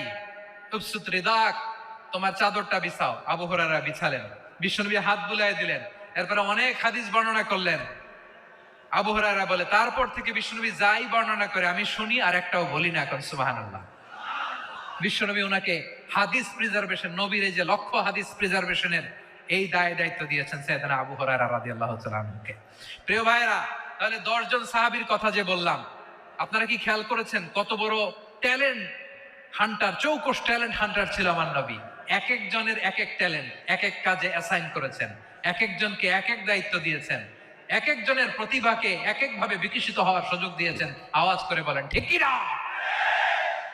এখন আমার পর্দার আড়ালে আমার মায়েরা বলবে, এতগুলো পুরুষ সাহাবীর কথা বললো, নারী সাহাবীরা কি কিছু করে নাই? মোনাজাত হবে, দোয়া ছাড়া কেউ যাব না।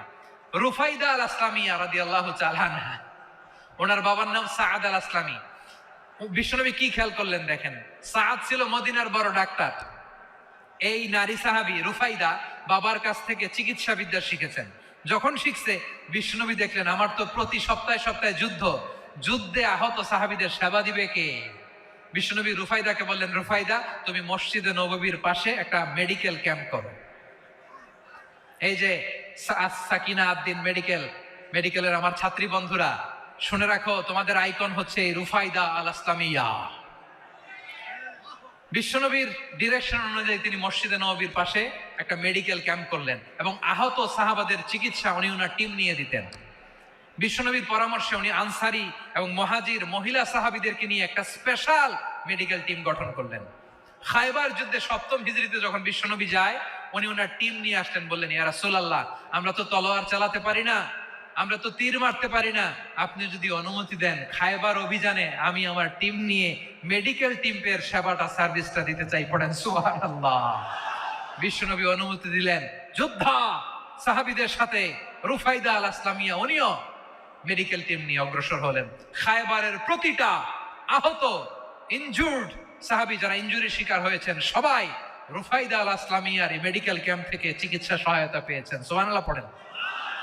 দেখেন কিভাবে বিশ্বনবী ট্যালেন্ট বাছাই করতেন। আপনি অবাক হবেন, বাহরাইনের মেডিকেল ইউনিভার্সিটিতে রুফাইদা আল আসলামিয়া মেডিকেল প্রাইজ অ্যাওয়ার্ড প্রতি বছর দেয়া হয়।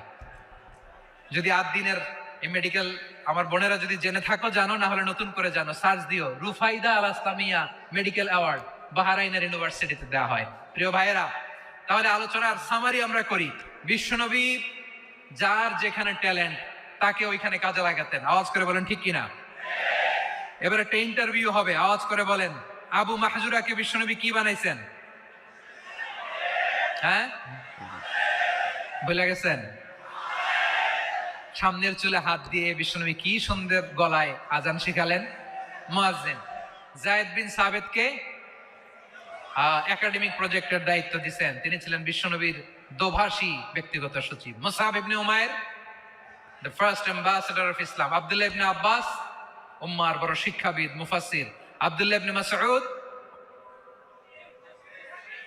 আব্দুল্লাহ ইবনে মাসউদ ছিলেন জুরিস্ট। কি ছিলেন? জুরিস্ট ছিলেন, এই উম্মার সবচেয়ে বড় জুরিস্ট। খালিদ বিন ওয়ালিদ, সেনাপ্রধান। হাসান বিন সাবিত, হাসান বিন সাবিত ছিলেন বিশ্বনবীর সভাকবি। কি ছিলেন? বিশ্বনবীর সভাকবি ছিলেন। এরপরে হুযায়ফা ইবনুল ইয়ামান কি ছিলেন? গোয়েন্দা বিভাগের প্রধান। মুআয ইবনে জাবাল কি ছিলেন? সিনিয়র আমলা, ইয়ামানের গভর্নর। আবু হুরায়রা রাদিয়াল্লাহু তাআলা আনহু হাদিস প্রিজার্ভেশনের কাজ করেছেন। আর আমাদের রুফাইদা আল আসলামিয়া রাদিয়াল্লাহু তাআলা আনহা কি ছিলেন? নার্স ছিলেন, নার্স হয়ে মেডিকেল সেবা দিয়েছেন। প্রিয় ভাইরা, পুরো আলোচনার যদি সামারি করি তাহলে বিশ্বনবী যেভাবে হিউম্যান রিসোর্সকে ম্যানেজ করেছেন, যার যেখানে প্রতিভা কাজে লাগিয়েছেন, আমরাও যদি করি আমাদের বাংলাদেশের চিত্র আমরা পাল্টে দিতে পারবো। আমরা শুরুতে শুনেছি মানুষের আছে অসীম সম্ভাবনা, প্রতিটা মানুষ অনন্য, যত্ন নিলে যথাযথ পরিচর্যা করলে মানুষ বিশ্ব জয় করতে পারে। ঠিক কিনা? আমাদের হাফেজে কোরআনের সামনে দাঁড়াতে পারে এমন কোন হাফেজে কোরআন আল্লাহর জমিনে জন্ম হয় নাই। ওটা বিশ্ব কাঁপিয়ে তারা সেরা। আমাদের ক্রিকেটাররা সেরা, আমাদের তৈরি পোশাক শিল্প সেরা। এরকম অনেক অনেক সেরা জিনিস আছে, আমরা এগুলোরে নার্চারিং করতে পারি নাই, পরিচর্যা করতে পারি নাই, সঠিক তারবিয়াতের অভাব। তাহলে মানুষের অসীম সম্ভাবনাকে কাজে লাগাতে হবে। ঠিক কিনা বলেন? ইউনুস গভর্নমেন্টকে আমি বলবো, অল্প সময়ের জন্য আপনারা এসেছেন, সংস্কারও করতে হবে, আবার নির্বাচনও করতে হবে। সব সংস্কার হয়তো করতে পারবেন না, যতটুকু পারবেন এর মধ্যে আমাদের যে হিউজ ম্যান পাওয়ার, আমাদের যে মানব সম্পদ, হিউম্যান রিসোর্স, এটাকে ডেভেলপ করে আপনাদের যেতে হবে। যেটা পারবেন না সেটাকে পরবর্তী নির্বাচিত গভর্নমেন্টের কাছে রেখে যেতে হবে, যে তারা যেন করে, তাদের কাছে আপনারা এটা রেখে যাবেন। তাহলে মানুষ চাইলে বিশ্ব জয় করতে পারে। আর মানুষকে হারাতে পারে কেউ? জোরে বলো যশোর, মানুষকে হারাতে পারে কেউ? আল্লাহ আমাদেরকে জনসংখ্যা দিয়েছেন প্রিয় ভাইয়েরা। এই জনসংখ্যা অনেক বড় সম্পদ, এটা আমাদের জন্য অভিশাপ নয়, আশীর্বাদ। আমাদের জনসংখ্যাকে যদি আমরা জনশক্তিতে রূপান্তর করতে পারি, আজকে বাংলাদেশ যে অবস্থানে দাঁড়িয়ে আছে, বাংলাদেশ তার 20 গুণ উন্নতির শিখরে চলে যাবে। চিল্লায় বলো ঠিক কিনা? আমাদের শ্রমিক ভাইয়েরা বাইরে কাজ করে, আমাদের শ্রমজীবী ভাইয়েরা, প্রবাসীরা, তাদের ব্যাপারে গুরুত্ব দিতে হবে। আমাদের শ্রমের দাম সবচেয়ে কম, সবচেয়ে কম। তারা এম্বাসিতে গুরুত্ব পায় না, এয়ারপোর্টে গুরুত্ব পায় না। এই সরকার অবশ্য তাদেরকে অনেক গুরুত্ব দিচ্ছে।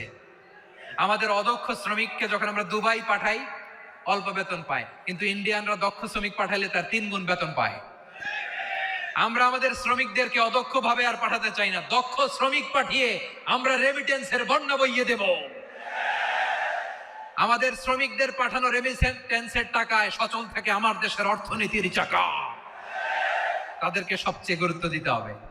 আমরা পেয়েছি ফ্রিডম ফাইটার, মুক্তিযোদ্ধা, আর আমার প্রবাসী ভাইরা হচ্ছে রেমিটেন্স ফাইটার। জোরে বলো ঠিক কিনা? তাহলে আমাদের এই জনশক্তিকে জনসম্পদে ট্রান্সফর্ম করতে হবে, ঠিক কিনা বলেন?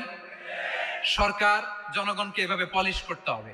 মা বাবারা ছেলে মেয়েদের মধ্যে কার কোন যোগ্যতা তাকে ওইভাবে কাজে লাগাতে হবে। সবার এ প্লাস পাওয়ার কোনো দরকার নেই। আমাদের দেশে একটা টেন্ডেন্সি আছে, পরীক্ষায় এ প্লাস না পাইলে তুই কি করলি, পাশের বাড়ির ছেলে এ প্লাস পাইছে, যা ওর পা ধোয়া পানি খা। কি খা? আমি ভাবছি যে পা ধোয়া, এ প্লাস পাওয়া ছেলেদের পা ধোয়া পানির একটা পানির ব্র্যান্ড বানাইতে হবে। এরকম লেখা থাকবে, এ প্লাস পাওয়া ছেলেদের পা ধোয়া পানি। খাওয়া নাই, এগুলার খাওয়া নাই। ওরে আল্লাহ এ প্লাস পাওয়ার জন্য বানাইছে, আর আপনার ছেলেকে এই এ প্লাস গুলারে নিয়ন্ত্রণ করার জন্য আল্লাহ বানাইছে। ওকে দিয়ে আল্লাহ কি করবে আপনি জানেনই না। একটা এ প্লাস, একটা এ গ্রেড একটা মানুষের জীবনকে ঠিক করে দিতে পারে না। আপনার ছেলেকে আল্লাহ অন্যদিকে যোগ্যতা দিয়েছে। ওদের মনোবল ভাঙবেন না, খবরদার খবরদার। ছেলে মেয়েদের মনোবল ভাঙবেন না। যাকে দিয়ে যেটা হবে তাকে দিয়ে সেটা করতে হবে, তার প্রতিভাকে সেভাবে কাজে লাগাতে হবে। তাহলে বাংলাদেশ, আমাদের এই জনসংখ্যা জনসম্পদে রূপান্তরিত হবে। আমাদের সরকারের তত্ত্বাবধানে আমাদের 18 কোটি জনগণ দক্ষ জনশক্তিতে রূপান্তরিত হোক। আমরা চাই কি চাই না? আমরা ভালো মানুষ, শ্রেষ্ঠ মানুষ হতে চাই কি চাই না? ওই জাপানিজদের মতো সৎ, ওই ইউরোপিয়ানদের মতো কালচার্ড। আমাদেরকে আল্লাহ তাআলা কোরআন সুন্নাহ অনেক কিছু দিয়েছেন। যেহেতু বর্তমানে আমরা দেখছি তারা সৎ, তাদের মধ্যে ভ্যালু আছে, সেগুলো আমাদের মধ্যে আনার দরকার আছে না নাই? আর ইসলাম দিয়ে আমাদের জীবনকে সাজাতে হবে। ইসলাম দিয়ে আমার পরিবারকে সাজাতে হবে। ইসলাম থেকে, কোরআন থেকে প্রেসক্রিপশন না নিলে জীবন সুন্দর হবে না। কোরআন থেকে প্রেসক্রিপশন না নিলে সমাজ সুন্দর হবে না। কোরআনের প্রেসক্রিপশন না মানলে রাষ্ট্র সুন্দর হবে না। কোরআনের প্রেসক্রিপশন অ্যাপ্লাই না করলে শুধু দুর্নীতি দমন কমিশন দিয়ে দুর্নীতি বন্ধ করা যাবে না। এজন্য কোরআনের আইন আমরা চাই কি চাই না? প্রিয় ভাইয়েরা, হিউম্যান রিসোর্স ডেভেলপমেন্ট, মানব সম্পদের উন্নয়ন, আমাদের সরকার যেন এদিকে নজর দেয়। আমরা যেন এই ব্যাপারে যত্নবান হয়ে উঠি। যাকে আল্লাহ যে যোগ্যতা দিয়েছে, এই যোগ্যতা দিয়ে আমরা যেন ইসলামের জন্য, দেশের জন্য কাজ করি। আমরা যেন আমাদের স্কিল ডেভেলপ করি, আমাদের পটেনশিয়ালকে ডেভেলপ করি। মোরালিটি, ভ্যালিউজ নিয়ে শায়েখ আহমদুল্লাহ আলোচনা করেছেন। এগুলো দিয়ে যেন আমরা আমাদেরকে সাজাই। আল্লাহ তাআলা আমাদের দেশকে তুমি নিরাপদ করো, আমরা পড়ি আমিন। আল্লাহ আমার 18 কোটি জনগণকে তুমি জনশক্তিতে রূপান্তরিত করো, আমিন। আল্লাহ আমরা হাতে হাত রেখে, কাঁধে কাঁধ মিলিয়ে ভাই ভাইয়ে যেন এই দেশকে গড়তে পারি, আল্লাহ তুমি তৌফিক দান করো, আমরা পড়ি আমিন। আমার প্রিয় মহিউদ্দিন ভাই বলেছেন, হুজুর এমন একটা ঘোষণাপত্র দিয়ে যাবেন আজকের এই ঐতিহাসিক যশোরের প্রোগ্রামে, যেটা গোটা বাংলাদেশে মানুষ এটার উপর আমল করে। আমি যে কথাটা বলেছি এটাই, আসুন আমরা আমাদের জনসংখ্যাকে জনসম্পদে ট্রান্সফর্ম করি। আমাদের জনসংখ্যাকে আমরা যেন জনশক্তিতে রূপান্তরিত করি। জনসংখ্যাকে ট্রান্সফর্ম করে জনশক্তি দিয়ে আমরা যেন আগামীর বাংলাদেশ, স্বাধীন বাংলাদেশ 2.0 কে গড়ে তুলি। আল্লাহ তাআলা আমাদের সবাইকে কথাগুলো বোঝার, আমল করার তৌফিক দান করুন। এই জেনজি, ক্ষমা করে দিও আমাকে, অনেক ধমক দিছি, বকা দিছি। আল্লাহ তোমাদেরকে করুক, কবুল করুক, যশোরবাসীকে কবুল করুক, আদ দিনকে কবুল করুক, এই মেডিকেল কলেজকে কবুল করুক, ইসলামের জন্য বাঁধ ভাঙা এই জোয়ার এবং উচ্ছ্বাসকে আল্লাহ তাআলা কবুল করুক।